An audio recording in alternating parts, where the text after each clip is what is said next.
ನಮಸ್ಕಾರ. ಅಶ್ವವೇಗ ವಿಶೇಷ ಚರ್ಚಾ ಕಾರ್ಯಕ್ರಮಕ್ಕೆ ಸ್ವಾಗತ. ನಾನು ಮಹೇಶ್ ಎಮ್ದಂಡ್. ಧರ್ಮಸ್ಥಳದಲ್ಲಿ ನೂರಾರು ಶವಗಳನ್ನು ಊತು ಹಾಕಿದ್ದೇನೆ ಅಂತ ಅನಾಮಿಕ ವ್ಯಕ್ತಿ ಬಂದು ದೂರನ್ನು ಸಲ್ಲಿಕೆ ಮಾಡ್ದ. ಅದಾದ ಬಳಿಕ ಸರ್ಕಾರ SIT ರಚನೆ ಮಾಡಿದೆ. ಸರ್ಕಾರ SIT ರಚನೆ ಮಾಡಿ 11 ದಿನಗಳು ಕಳೆದಿದೆ. ಈಗಾಗಲೇ 2 ದಿನಗಳ ಕಾಲ, ಆರಂಭದ 2 ದಿನಗಳ ಕಾಲ ಆ ಅನಾಮಿಕ ವ್ಯಕ್ತಿಯ ವಿಚಾರಣೆಯಾಗಿದೆ. ಇದರ ಜೊತೆಗೆ ಕಳೆದ 9 ದಿನಗಳಿಂದ ಅರಣ್ಯ ಪ್ರದೇಶದಲ್ಲಿ ಉತ್ಖನನ ಆಗಿದೆ. 13ನೇ ಸ್ಪಾಟ್ ಬಗ್ಗೆ ಇನ್ನೂ ಕ್ಲಾರಿಟಿ ಇಲ್ಲ. ಉತ್ಖನನ ನಡೀತಾ ಇಲ್ಲ, ಅಲ್ಲಿ ಇವತ್ತು ಸ್ಟಾಪ್ ಮಾಡಿದ್ದಾರೆ. ನಿನ್ನೆ 13ನೇ ಸ್ಪಾಟಲ್ಲಿ ಉತ್ಖನನ ಆಗಬೇಕಿತ್ತು, ಬಟ್ ನಿನ್ನೆ ಕೂಡ ಆಗಲಿಲ್ಲ. GPR ಅನ್ನು ಯೂಸ್ ಮಾಡಬೇಕೋ ಬೇಡವೋ ಅನ್ನೋದರ ಬಗ್ಗೆ ತಜ್ಞರ ಜೊತೆ ಮಾತುಕತೆ ಆಗ್ತಾ ಇದೆ. ಇದರ ನಡುವೆ ನಿನ್ನೆ ಒಂದು ಘಟನೆ ನಡೆದಿದೆ. ಧರ್ಮಸ್ಥಳದ ವಿರುದ್ಧ ಷಡ್ಯಂತ್ರವನ್ನು ನಡೆಸಲಾಗ್ತಾ ಇದೆ ಅಂತ ಆರೋಪವನ್ನು ಮಾಡಿ ಧರ್ಮಸ್ಥಳದ ಸ್ಥಳೀಯರು ಅನ್ನುವಂತಹ ಒಂದು ಗುಂಪು ಮತ್ತೊಂದು ಗುಂಪಿನ ಮೇಲೆ, ಅಂದರೆ ಯೂಟ್ಯೂಬರ್ಗಳ ಮೇಲೆ ಹಲ್ಲೆಯನ್ನು ಮಾಡಿದೆ. ಅದೇ ರೀತಿಯಾಗಿ ಇಲ್ಲ, ಧರ್ಮಸ್ಥಳದಲ್ಲಿ ಅನ್ಯಾಯ ನಡೀತಾ ಇದೆ ಅಂತ ಆರೋಪವನ್ನು ಮಾಡಿ ಆ ಅನ್ಯಾಯದ ವಿರುದ್ಧ ಪ್ರತಿಭಟನೆ ಮಾಡ್ತಾ ಇರುವಂಥ ಹೋರಾಟಗಾರರು ಮತ್ತೊಂದು ಗುಂಪಿನ ಮೇಲೆ ದಾಳಿಯನ್ನು ನಡೆಸಿದ್ದಾರೆ ಅನ್ನುವಂಥ ಮಾಹಿತಿಯೂ ಕೂಡ ಇದೆ. ಅಲ್ಲಿಗೆ ನಿನ್ನೆ 5 ಗಂಟೆಯ ಸುಮಾರಿಗೆ ಶುರುವಾದಂಥ ಗಲಾಟೆ, ಮಾತಿನ ಚಕಮಕಿ ಆಲ್ಮೋಸ್ಟ್ ರಾತ್ರಿ 9 ಗಂಟೆಯವರೆಗೂ ಕೂಡ ಧರ್ಮಸ್ಥಳದಲ್ಲಿ ಉದ್ವಿಗ್ನ ವಾತಾವರಣ ಇತ್ತು.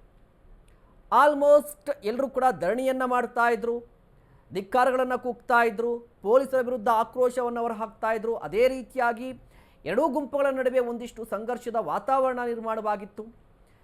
ಆಗ ಪೊಲೀಸರು ಎಂಟ್ರಿಯಾಗಿ ಲಘು ಲಾಠಿ ಚಾರ್ಜನ್ನು ಮಾಡಿದ್ರು, ಪರಿಸ್ಥಿತಿಯನ್ನು ತಿಳಿಗೊಳಿಸಿದ್ರು.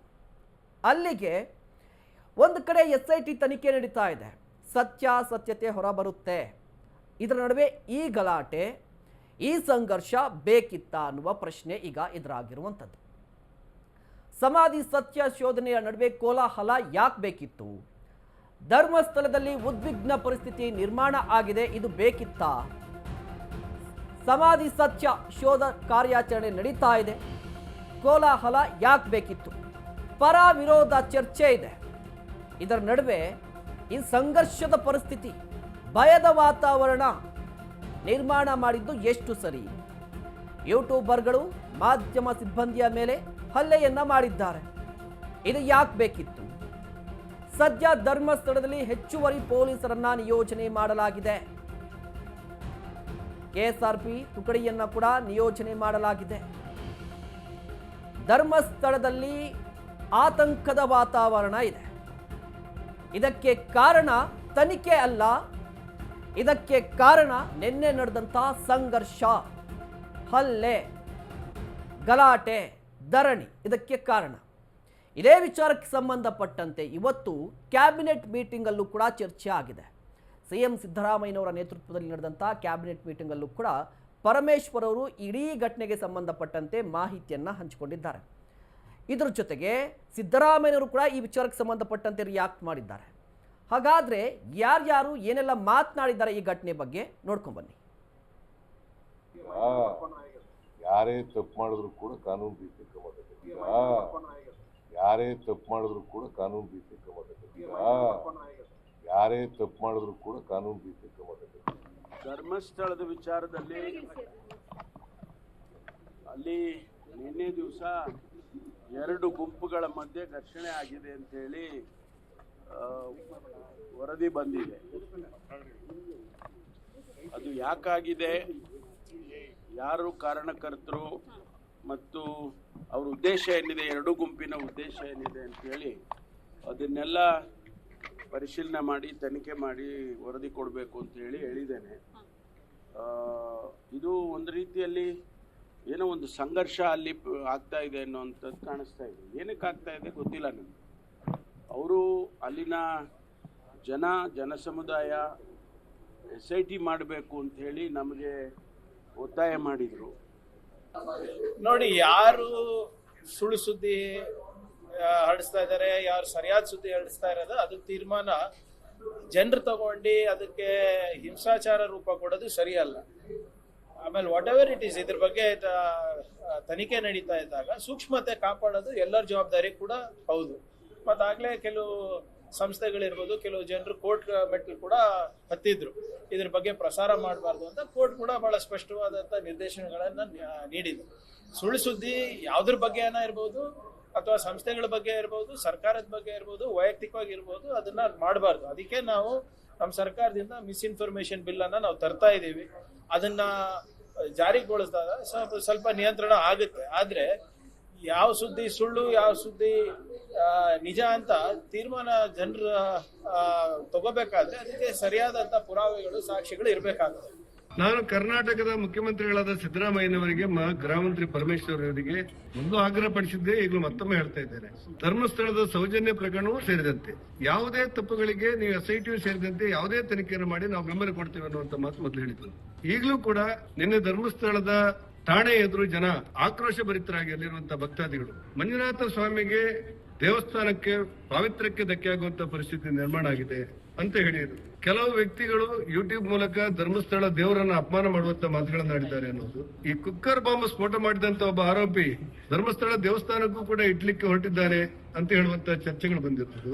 ನೆರೆ ರಾಜ್ಯದ ರಾಜಕಾರಣಿಗಳು ಧರ್ಮಸ್ಥಳ ದೇವಸ್ಥಾನಕ್ಕೆ ಸಂಬಂಧಪಟ್ಟಂತೆ ವಿಚಾರದಲ್ಲಿ ಒಂದಿಷ್ಟು ಮೂಗು ತೀರಿಸಿ ಆ ಪಾವಿತ್ರ್ಯ ಕ್ಷೇತ್ರಕ್ಕೆ ಧಕ್ಕೆ ತರಲಿಕ್ಕೆ ಹೊರಟಿದ್ದಾರೆ ಅನ್ನುವಂತ ಚರ್ಚೆಗಳು. ಇನ್ನು ಘಟನೆಗೆ ಕಾರಣ ಏನಾಯಿತು ಎಕ್ಸಾಕ್ಟ್ ಆಗಿ ನೆನ್ನೆ ಅಂತ ಹೇಳಿದ್ರೆ, ಬಿಗ್ ಬಾಸ್ನ ಮಾಜಿ ಸ್ಪರ್ಧಿ ರಜತ್ ನಿನ್ನೆ ಸೌಜನ್ಯ ಅವರ ನಿವಾಸಕ್ಕೆ ಭೇಟಿಯನ್ನು ಕೊಟ್ಟಿದ್ದರು.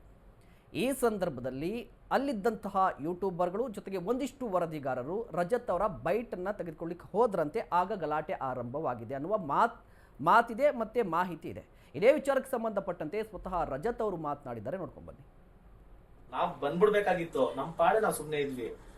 ಅವರೇ ಬಂದ್ರು, ಅವರೇ ಟೀಮ್ ಕಟ್ಕೊಂಡ್ ಬಂದ್ರು, ಅವರೇ ಜಗಳ ಮಾಡಿದ್ರು, ದೊಡ್ಡ ಸೀನ್ ಮಾಡಾಕಿದ್ರು. ಇದು ಇಷ್ಟು ದೊಡ್ಡ ನ್ಯೂಸ್ ಆಗೋ ಕಾರಣನೇ ಅವರು. ಇವಾಗ ನೋಡಿದ್ರೆ ಇದು ಪಬ್ಲಿಸಿಟಿಗೋಸ್ಕರ ಮಾಡ್ದ ರಜತ್, ಇದು ಗಿಮಿಕ್ಗೋಸ್ಕರ ಮಾಡ್ದ ರಜತ್, ಆ ಹುಡುಗರನ್ನ ಕರ್ಕೊಂಡ್ ಬಂದ ರಜತ್, ಜಗಳ ಮಾಡಿಸ್ದ ರಜತ್, ಹೋದ ರಜತ್. ನಾನೇನ್ ಮಾಡಿದೆ, ಇವ್ರು ಮಾಡ್ತಾ ಇರೋದೆಲ್ಲ ಇವ್ರುಗಳು ಸೇರ್ಕೊಂಡು ಮಾಡ್ಬಿಟ್ಟು ಇವಾಗ ನನ್ನ ಮೇಲೆ ಹೇಳ್ತಾ ಇದ್ರಿ. ಇದು ಯಾವ ನ್ಯಾಯ? ನಾನು ಎಲ್ಲೂ ಹೇಳ್ಕೊಂಡಿಲ್ಲ ನಾನು ಮಂಡ್ಯದವ್ರನ್ನ ಕರ್ಕೊಂಡ್ ಬರ್ತೀನಿ, ಅದನ್ನ ಮಾಡ್ತೀನಿ, ಇದನ್ನ ಮಾಡ್ತೀನಿ ಅಂತ. ಮಂಡ್ಯ ಆಗ್ಲಿ ಕರಾವಳಿ ಆಗ್ಲಿ ನಾವು ಕನ್ನಡಿಗರು, ಕರ್ನಾಟಕ, ಅದನ್ನ ಮನ್ಸಲ್ಲಿ ಇಟ್ಕೊಳ್ಳಿ. ಅವರು ಬಾಯಿಗೆ ಬಂದಿದ್ದು ಮಾತಾಡೋದು ಬೇಡ. ಯಾಕಂದ್ರೆ ಒಂದ್ಸತಿ ರಚ್ಗೆದ್ರೆ ತಪ್ಪಾಗ್ಬಿಡ್ತದೆ. ನಾವೆಲ್ಲ ಕನ್ನಡಿಗರು ಒಂದಾಗಿರೋಣ. ನಾವು ಮಾತಾಡ್ತಾ ಇರೋದು ಏನ್ ವಿಷಯಕ್ಕೆ? ಸೌಜನ್ಯ ತೊಂದರೆ ಆಗಿದೆ, ಅವಳು ರೇಪ್ ಅಂಡ್ ಮರ್ಡರ್ ಆಗಿದ್ದಾರೆ. ಅದಕ್ಕೆ ದಯವಿಟ್ಟು ಅಟ್ಲೀಸ್ಟ್ ಇವಾಗ ಒಂದು ಬೆಳಕು ಬರ್ತಾ ಇದೆ, ಅದಕ್ಕೆ ಕೊಡಿಸ್ಲಿ. ಅದನ್ನ ಬಿಟ್ಬಿಟ್ಟು ಕೊಲೆ ಮಾಡಿದವ್ರನ್ನ ಹಿಡಿದು ಅಂದ್ರೆ, ಕೊಲೆ ಮಾಡಿರೋ ವಿಷಯದ ಮಾತಾಡ್ತಾರವ್ರನ್ನ ಕೊಲೆ ಮಾಡ್ತೀನಿ ಅಂದ್ರೆ ಇದು ಯಾವ ನ್ಯಾಯ? ಇವ್ರಿಗೆಲ್ಲ ಬುದ್ಧಿ ಕಲಿಸ್ತೀನಿ ನಾನು, 100% ಕಲಿಸ್ತೀನಿ. ಅಂದ್ರೆ ಇವ್ರಿಗೆ ಎದರ್ಕಂಡು ಕಲ್ಸೋದಲ್ಲ, ಇವ್ರಿಗೆ ಬುದ್ಧಿ ಕಲಿಸ್ಲೇಬೇಕು ಅಂತ ಕಲಿಸೋದು. ನಾವು ಬಂದ್ಬಿಡ್ಬೇಕಾಗಿತ್ತು. ಒಂದು ಕಡೆ ರಜತ್ ಅವರು ಕೂಡ ಒಂದಿಷ್ಟು ಡೀಟೇಲ್ಸನ್ನು ಕೊಡ್ತಾ ಇದ್ರು. ಯಾವ ಸಂದರ್ಭದಲ್ಲಿ ಹಲ್ಲೆ ಆಯಿತು, ಯಾವ ಸಂದರ್ಭದಲ್ಲಿ ಗಲಾಟೆ ಆಯಿತು, ಏನು ಕಾರಣ ಅಂತ ಕೂಡ ಹೇಳ್ತಾ ಇದ್ರು. ಇದರ ನಡುವೆ ಇರುವ ಪ್ರಶ್ನೆ ಒಂದೇ ನೋಡಿ, ಒಂದು ಆರೋಪ ಅಂತೂ ಬಂದಿದೆ.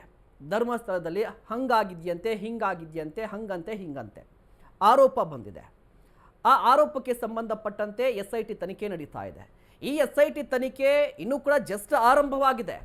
ಇದರ ನಡುವೆ ಇಷ್ಟೆಲ್ಲ ಗಲಾಟೆ ಬೇಕಿತ್ತಾ? ಅದು ಎರಡೂ ಕಡೆಯಿಂದ ಕೂಡ, ಇಲ್ಲಿ ಪರವಾಗಿರುವಂಥವ್ರು ಮತ್ತು ವಿರುದ್ಧವಾಗಿರುವಂಥವ್ರು ಕೂಡ ಸೈಲೆಂಟ್ ಆಗಿ SIT ರಚನೆ ಆಗಿದೆ, ಸೊ ತನಿಖೆ ಆಗಲಿ ಅಂತ ಸೈಲೆಂಟ್ ಆಗಿದ್ದರೆ ಆಗ್ತಿತ್ತು. ಬಟ್ ನಿನ್ನೆ ಗಲಾಟೆ ಬೇಕಿತ್ತಾ? ಈ ಗಲಾಟೆಯಿಂದ ಏನಾಗ್ತಾ ಇದೆ ಅಂತ ಹೇಳಿದ್ರೆ, ಧರ್ಮಸ್ಥಳದಲ್ಲಿ ಒಂದು ರೀತಿಯಾಗಿ ಆತಂಕದ ವಾತಾವರಣ ನಿರ್ಮಾಣವಾಗಿದೆ.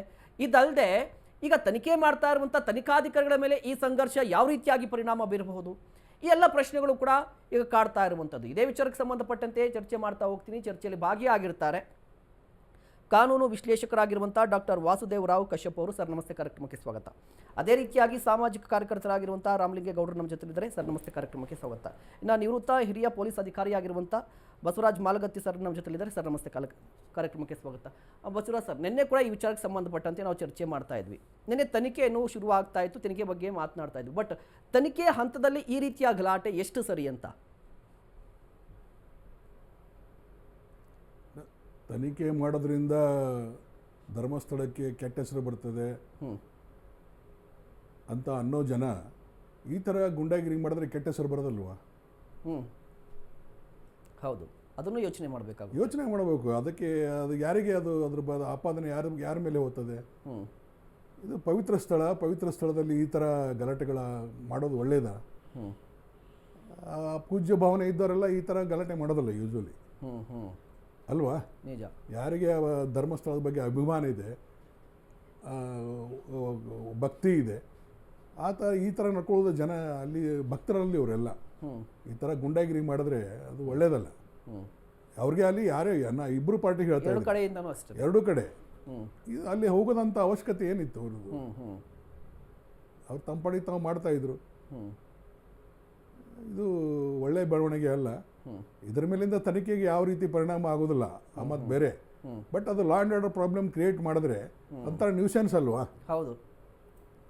ಈ ಪೊಲೀಸರು ತನಿಖೆ ಮಾಡಬೇಕು, ಈ ಗದ್ದಲ ನಿಭಾಯಿಸ್ಬೇಕು, ಯಾವ್ದು ಮಾಡ್ಬೇಕು ಪೊಲೀಸರು, ಅಲ್ವಾ? ಹೌದು, ನಿಜ.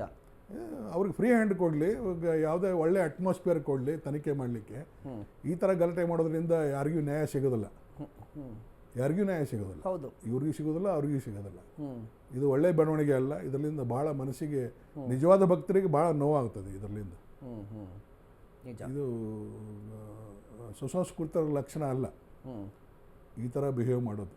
ಇನ್ನು ಮುಂದಾದರೆ ಎಚ್ಚೆತ್ತುಕೊಳ್ಬೇಕು, ಪವಿತ್ರತೆ ಕಾಪಾಡಬೇಕು, ಆ ಸ್ಥಳದ ಮಹಿಮೆಯನ್ನು ಕಾಪಾಡಬೇಕು. ಅವ್ರಿಗೆ ಅವಕಾಶ ಕೊಡಲಿ, ಅವ್ರು ಏನು ಮಾಡ್ತಾರೆ ಮಾಡಲಿ. SIT ಅವ್ರು ಮಾಡ್ತಾ ಇದ್ದಾರೆ. ಅವ್ರು ನಿಜಾನೋ ಸುಳ್ಳು ಅನ್ನೋ ಸತ್ಯ ಹೊರಗೆ ಬರ್ತದೆ. ಬಂದಮೇಲೆ ಅದು ಸುಳ್ಳು ಇದ್ದರೆ ಬೇಕಾದ್ರೆ ಅವಾಗ ಏನಾದರೂ ಹಾರೇಳಿ, ಅಲ್ವಾ? ಈ ಥರ ಮಾಡೋದ್ರ ಇದು ಯಾರಿಗೂ ಒಳ್ಳೆಯದಲ್ಲ. ಇದು ಅವ್ರಿಗೆ, ಪೊಲೀಸರಿಗೆ ಯಾವುದೇ ತೊಂದರೆ ಇಲ್ಲಾರ್ದಂತೆ, ಯಾವುದೇ ನ್ಯೂಸೆನ್ಸ್ ಇಲ್ಲಾರ್ದೆ ತನಿಖೆ ಮಾಡಲಿಕ್ಕೆ ಅವಕಾಶ ಮಾಡಿಕೊಳ್ಳಿ. ಓಕೆ. ರಾಮಲಿಂಗೇಗೌಡ್ರೆ, ನೋಡಿ, ಸಾಮಾಜಿಕ ಕಾರ್ಯಕರ್ತರಾಗಿ ನೀವು ಯಾವ ರೀತಿಯಾಗಿ ನೋಡ್ತಾ ಇದ್ದೀರಾ ಈ ಘಟನೆಯನ್ನು? ಮೊದಲಿಗೆ ಮಾಧ್ಯಮದವ್ರ ಮೇಲೆ ಹಲ್ಲೆ ಆಗಿರುವಂಥದ್ದು ಇದು ಅಭಿವ್ಯಕ್ತಿ ಮತ್ತು ಪತ್ರಿಕಾ ಸ್ವಾತಂತ್ರ್ಯವನ್ನು ಮೇಲೆ ನೇರವಾಗಿ ಹಲ್ಲೆ ಮಾಡದಂತೆ ನಾವು ಕಾಣಬೇಕಾಗುತ್ತೆ. ಇದನ್ನು ಪತ್ರಕರ್ತರಿಗೆ ಅವ್ರದ್ದೇ ಆದಂಥ ಸಿದ್ಧಾಂತಗಳಿದೆ, ಅವ್ರದ್ದೇ ಆದಂತಹ ಮಾನದಂಡಗಳನ್ನ ಹಾಕ್ಕೊಂಡು ಕೆಲಸ ಮಾಡ್ತಿರುವಂಥದ್ದು. ಈ ವಿಚಾರದಲ್ಲಿ ನಾವು ಹಿಂದೆ ಗೌರಿ ಲಂಕೇಶ್ ಪಿಲ್ಲೇನು ಹಲ್ಲೆ ಆಗಿತ್ತು, ಶೂಟೌಟ್ ಆಗಿತ್ತು, ಅದನ್ನು ನಾವು ಗಮನಿಸ್ಕೊಬೇಕಾಗತ್ತೆ. ಯಾಕೆಂದರೆ ಇದು ಒಬ್ಬ ಪತ್ರಕರ್ತರ ಮೇಲೆ ಈಗ ಏನು ಹಲ್ಲೆ ಆಗಿದೆ, ಗಲಾಟೆ ಆಗಿದೆಯಲ್ಲ, ಈ ಕೂಡಲೇ ಅದನ್ನು ಎಚ್ಚೆತ್ತುಕೊಂಡು ಯಾರು ಹಲ್ಲೆ ಮಾಡಿದ್ದಾರೆ ಅವ್ರ ಮೇಲೆ ಇಮಿಡಿಯೇಟ್ ಆ್ಯಕ್ಷನ್ ಆಗಬೇಕು. ಇದು ಮರುಕಳಿಸಿದಂತೆ ಕಾನೂನು ಸುವ್ಯವಸ್ಥೆ ಜಾರಿ ಆಗಬೇಕು ಅಂತ ಪೊಲೀಸರು ಕೂಡ ಕಟ್ಟುನಿಟ್ಟಿನ ಕ್ರಮ ತಗೋಬೇಕು. ಯಾಕೆಂದರೆ ಇದು ಸರಣಿ ಪ್ರಕರಣಗಳ ಥರ ಮುಂದುವರಿಬಾರ್ದು. ಯಾಕೆಂದರೆ ಕೆಲವೊಂದು ಘಟನೆಗಳೆಲ್ಲ ಸರಣಿ ನಡೆದುಬಿಡುತ್ತೆ. ಮಾಧ್ಯಮದವರು ಧೈರ್ಯವಾಗಿ ಇರುವಂಥ ವಾಸ್ತವವನ್ನು ಜನರ ಮುಂದೆ ತರೋದಕ್ಕಿರುವಂತಹ ಏಕೈಕ ಮಾರ್ಗ ಸರ್ಕಾರದ ಗಮನಕ್ಕಾಗ್ಬೋದು, ಸಾರ್ವಜನಿಕವಾಗ್ಬೋದು, ವಾಸ್ತವವಾಗಿ ಏನು ಅಲ್ಲಿ ಘಟನೆಗಳು ನಡೀತಿದ್ದಾವೆ ಅದ್ರ ಬಗ್ಗೆ ಹೇಳೋದಕ್ಕೆ ಅವ್ರಿಗೆ ಆದಂಥ ಒಂದು ಸ್ವಾತಂತ್ರ್ಯ ಇದೆ. ಅದನ್ನು ಇವರು ಹತ್ತಿಕ್ಕುವಂಥ ಕೆಲಸ ಮಾಡುವಂಥದ್ದು ಮತ್ತು ಸರ್ ಹೇಳ್ದಂಗೆ ಆ ದೇವಸ್ಥಾನದ ಒಂದು ಒಳ್ಳೆಯ ವಾತಾವರಣನ ಇವರು ಏನು ಕೆಡಿಸೋ ನಿಟ್ಟಿನಲ್ಲಿ ಇವರು ಕೆಲಸ ಮಾಡ್ತಿರುವಂಥದ್ದು ನಾನು ಖಂಡಿಸ್ತೀನಿ. ಮೊದಲಿಗೆ ನಾನು ಖಂಡಿಸ್ತೀನಿ. ಯಾಕೆಂದರೆ ಪತ್ರಕರ್ತರಿಗೆ ಬಿಡಿ, ಈಗ ಅಲ್ಲೇನಾಗಿದೆ ವಾಸ್ತವ, ಈಗ ಆಲ್ರೆಡಿ ತನಿಖೆ ನಡೀತಿದೆ, SIT ಆಗ್ತಿದೆ, ನೀವು ತಪ್ಪು ಮಾಡಿಲ್ಲ ಅಂದ್ರೆ ಆರಾಮಾಗಿ ಮನೇಲಿ ಇರ್ಬೋದು. ಹಾಗೆಯೇ ಕೆಲವು ಮಾಧ್ಯಮದವರು ಕೂಡ ಒಂದು ನಾವು ನೋಡ್ತಿರೋದಿವಲ್ಲ, ಕೆಲವು ಮಾಧ್ಯಮದವರು ಯೂಟ್ಯೂಬರ್ಸ್ಗಳು ಒಂದು ವ್ಯಕ್ತಿಗತವಾಗಿ ಟಾರ್ಗೆಟ್ ಮಾಡೋದನ್ನು ನಾನು ತಪ್ಪು ಅಂತ ಹೇಳ್ತೀನಿ. ಯಾಕೆಂದರೆ ತನಿಖೆ ನಡೀತಿದೆ, ಈಗ ಆಲ್ರೆಡಿ ತನಿಖೆ ನಡೆದು ಹೊರ ಬರಲಿ, ಸತ್ಯಾಂಶ ಹೊರ ಬಂದ ಮೇಲೆ ನೀವೇನು ಬೇಕಾದ್ರೂ ಹೇಳಿ. ಸತ್ಯಾಂಶ ಹೊರ ಬಂದ ಮೇಲೆ ಈಗ ಕೆಲವು ಮಾಧ್ಯಮದವರು SIT ಆಗಿ ಅವರೇ ತನಿಖಾಧಿಕಾರಿ ಆಗಿಬಿಟ್ಟಿದ್ದಾರೆ. ಅಷ್ಟು ಮೂಳೆ ರಾಶಿ ಸಿಕ್ತಂತೆ, ಇಷ್ಟು ದೇಹಗಳು ಸಿಕ್ತಂತೆ, ಏನಿದು ಇದು ನ್ಯೂಸನ್ಸೆ. ಬಟ್ ಆದರೆ ಆ ಕ್ಷಣದಲ್ಲಿ ಏನು ನಡೀತು ಅಂತ ಯಾರಿಗೂ ಗೊತ್ತಿಲ್ಲ. ಈಗ ರಜತ್ ಬಿಗ್ ಬಾಸ್ ಸ್ಪರ್ಧೆಯಲ್ಲಿ ಹೋಗಿದ್ರು, ಮಾಧ್ಯಮದವ್ರು ಯಾರೋ ಇದ್ದಾರೆ, ಒಂದು ಬೈಟ್ ಕೇಳಲಿಕ್ಕೆ ಹೋಗಿದ್ದಾರೆ, ಏನಕ್ಕೆ ಬಂದಿರ್ಬೋದು ಅಥವಾ ಏನು ವಿಚಾರ ಅಂತ ಕೇಳಲಿಕ್ಕೆ ಹೋಗಿರ್ಬೋದು, ಅದೇನು ತಪ್ಪಲ್ಲ. ಆದರೆ ಈ ಒಂದು ಸಂದರ್ಭವನ್ನು ಅವ್ರು ಉಪಯೋಗಿಸ್ಕೊಂಡು ಈ ರೀತಿ ಹಲ್ಲೆ ಮಾಡಿರೋದು ನಿಜಕ್ಕೂ ಖಂಡನೀಯ ಇದೆ ನನಗೆ. ಕಶ್ಯಪ್ ಸರ್, ನೋಡಿ, ನಾನು ಈಗಾಗಲೇ ಕೇಳ್ತಾ ಇದ್ದೆ, ಸರ್ ಕೂಡ ಹೇಳ್ತಾ ಇದ್ರು, ತನಿಖೆ ನಡೀತಾ ಇದೆ, ಅದ್ರ ಪಡೆಗೆ ಅದ್ರ ನಡೀತಾ ಇದೆ, ಇದರ ನಡುವೆ ಈ ಗಲಾಟೆ ಬೇಕಿತ್ತಾ ಅಂತ. ಅಲ್ಲ, ಇದು ಕ್ವಶನ್ ಸ್ವಲ್ಪ ಅಬ್ರಪ್ಟ್ ಆಗಿದೆ, ಅಂದರೆ ಇಟ್ ಇಸ್ ನಾಟ್ ಅಬ್ಸಲ್ಯೂಟ್. ಈಗ will go for A different dimension. Okay. ಈ ಸೌಜನ್ಯ ಕೇಸಿನ ಹೋರಾಟಗಳು ಸುಮಾರು ಸುದೀರ್ಘವಾದ ಒಂದು ದಶಕದ ಮೇಲ್ಪಟ್ಟು ನಡೆದಿರ್ತಕ್ಕಂಥ ಹೋರಾಟಗಳು, ಆಯಿತಾ? ಒಂದು ವ್ಯವಸ್ಥೆ ಮತ್ತು ಒಂದು ನ್ಯಾಯಾಲಯ ಅಥವಾ ಒಂದು ಏನು ಜುಡಿಷರಿ ಮತ್ತು ಪೊಲೀಸವರ ಸಹಕಾರದಿಂದ ಒಂದು ಎಂಡಂತೂ ಮಾಡಿದ್ರು. ಯಾವಾಗ ಸೌಜನ್ಯ ಕೇಸಲ್ಲಿ ಒಂದು ಎಂಡಂತೂ ಆಯ್ತದು. ಅದು ಸರಿ, ತೀರ್ಪಾದ ಮೇಲೆ ಸರಿ ತಪ್ಪುಗಳ ತೀರ್ಪುಗಳದನ್ನು ಕೇಳೋದಕ್ಕೆ ಮೇಲ್ಪಟ್ಟ ಬೇರೆ ಬೇರೆ ಬೇರೆ ಬೇರೆ ಹಂತಗಳಿವೆ, ಮೇಲ್ಪಟ್ಟ ಹಂತಗಳು ಹೋಗ್ಬೋದಾಯಿತು. ಅದನ್ನು ಅವರು ಏನು ಅದಕ್ಕೆ ಮೂಲಭೂತವಾಗತಕ್ಕಂಥ ಆಕೆಗೆ ಏನು ಸಿಗಬೇಕಾಯಿತು, ಹಕ್ಕಾಗಲಿ ಅಥವಾ ಆಕೆ ನೈತಿಕ ಬೆಂಬಲ ಆಗಲಿ, ಏನು ಸಿಗಬೇಕಾಯಿತು ಅದನ್ನು ಏನು ಫೈಟ್ ಮಾಡೋಕ್ಕೆ ಹೋಗಲೇ ಇಲ್ಲ. ಅದು ಬರೀ ಹೋರಾಟದ ದಿಕ್ಕಿನಲ್ಲೇ ಬಂತು. ಕೊನೆಗೇನಾಯಿತು ಇಲ್ಲಿ ನಂತರ ಅದು ಇಡೀ ಸೌಜನ್ಯದ ಹೋರಾಟ ಏನಿತ್ತು, it is converted into religious conversion ಆಯಿತು. ಅದು ಏನು ರಿಲಿಜಿಯಸ್ ಕನ್ವರ್ಷನ್ ಅಂತಂದರೆ, ಅಂದರೆ ಸೌಜನ್ಯ ಅವರ ಶವದ ಮೇಲೆ ಗನ್ನಿಟ್ಕೊಂಡು ನೀವು ಇನ್ನೊಬ್ಬ ಯಾರನ್ನೋ ಟಾರ್ಗೆಟ್ ಮಾಡ್ತಿದ್ದೀರ ಅಂತ ಬಂತದು. Your target is somebody. ನೀವೀಗ ನಿಮ್ದು ಏನಾದರೂ ಇದ್ದರೆ, ಲೀಗಲ್ ಫೈಟ್ ಇದ್ದರೆ ಫೈಟ್ ಮಾಡಿ. ಭಾರತೀಯ ಸಂವಿಧಾನದಲ್ಲಿ ಅವಕಾಶ ಇದ್ದೇ ಇದೆ ಅದಕ್ಕೆ.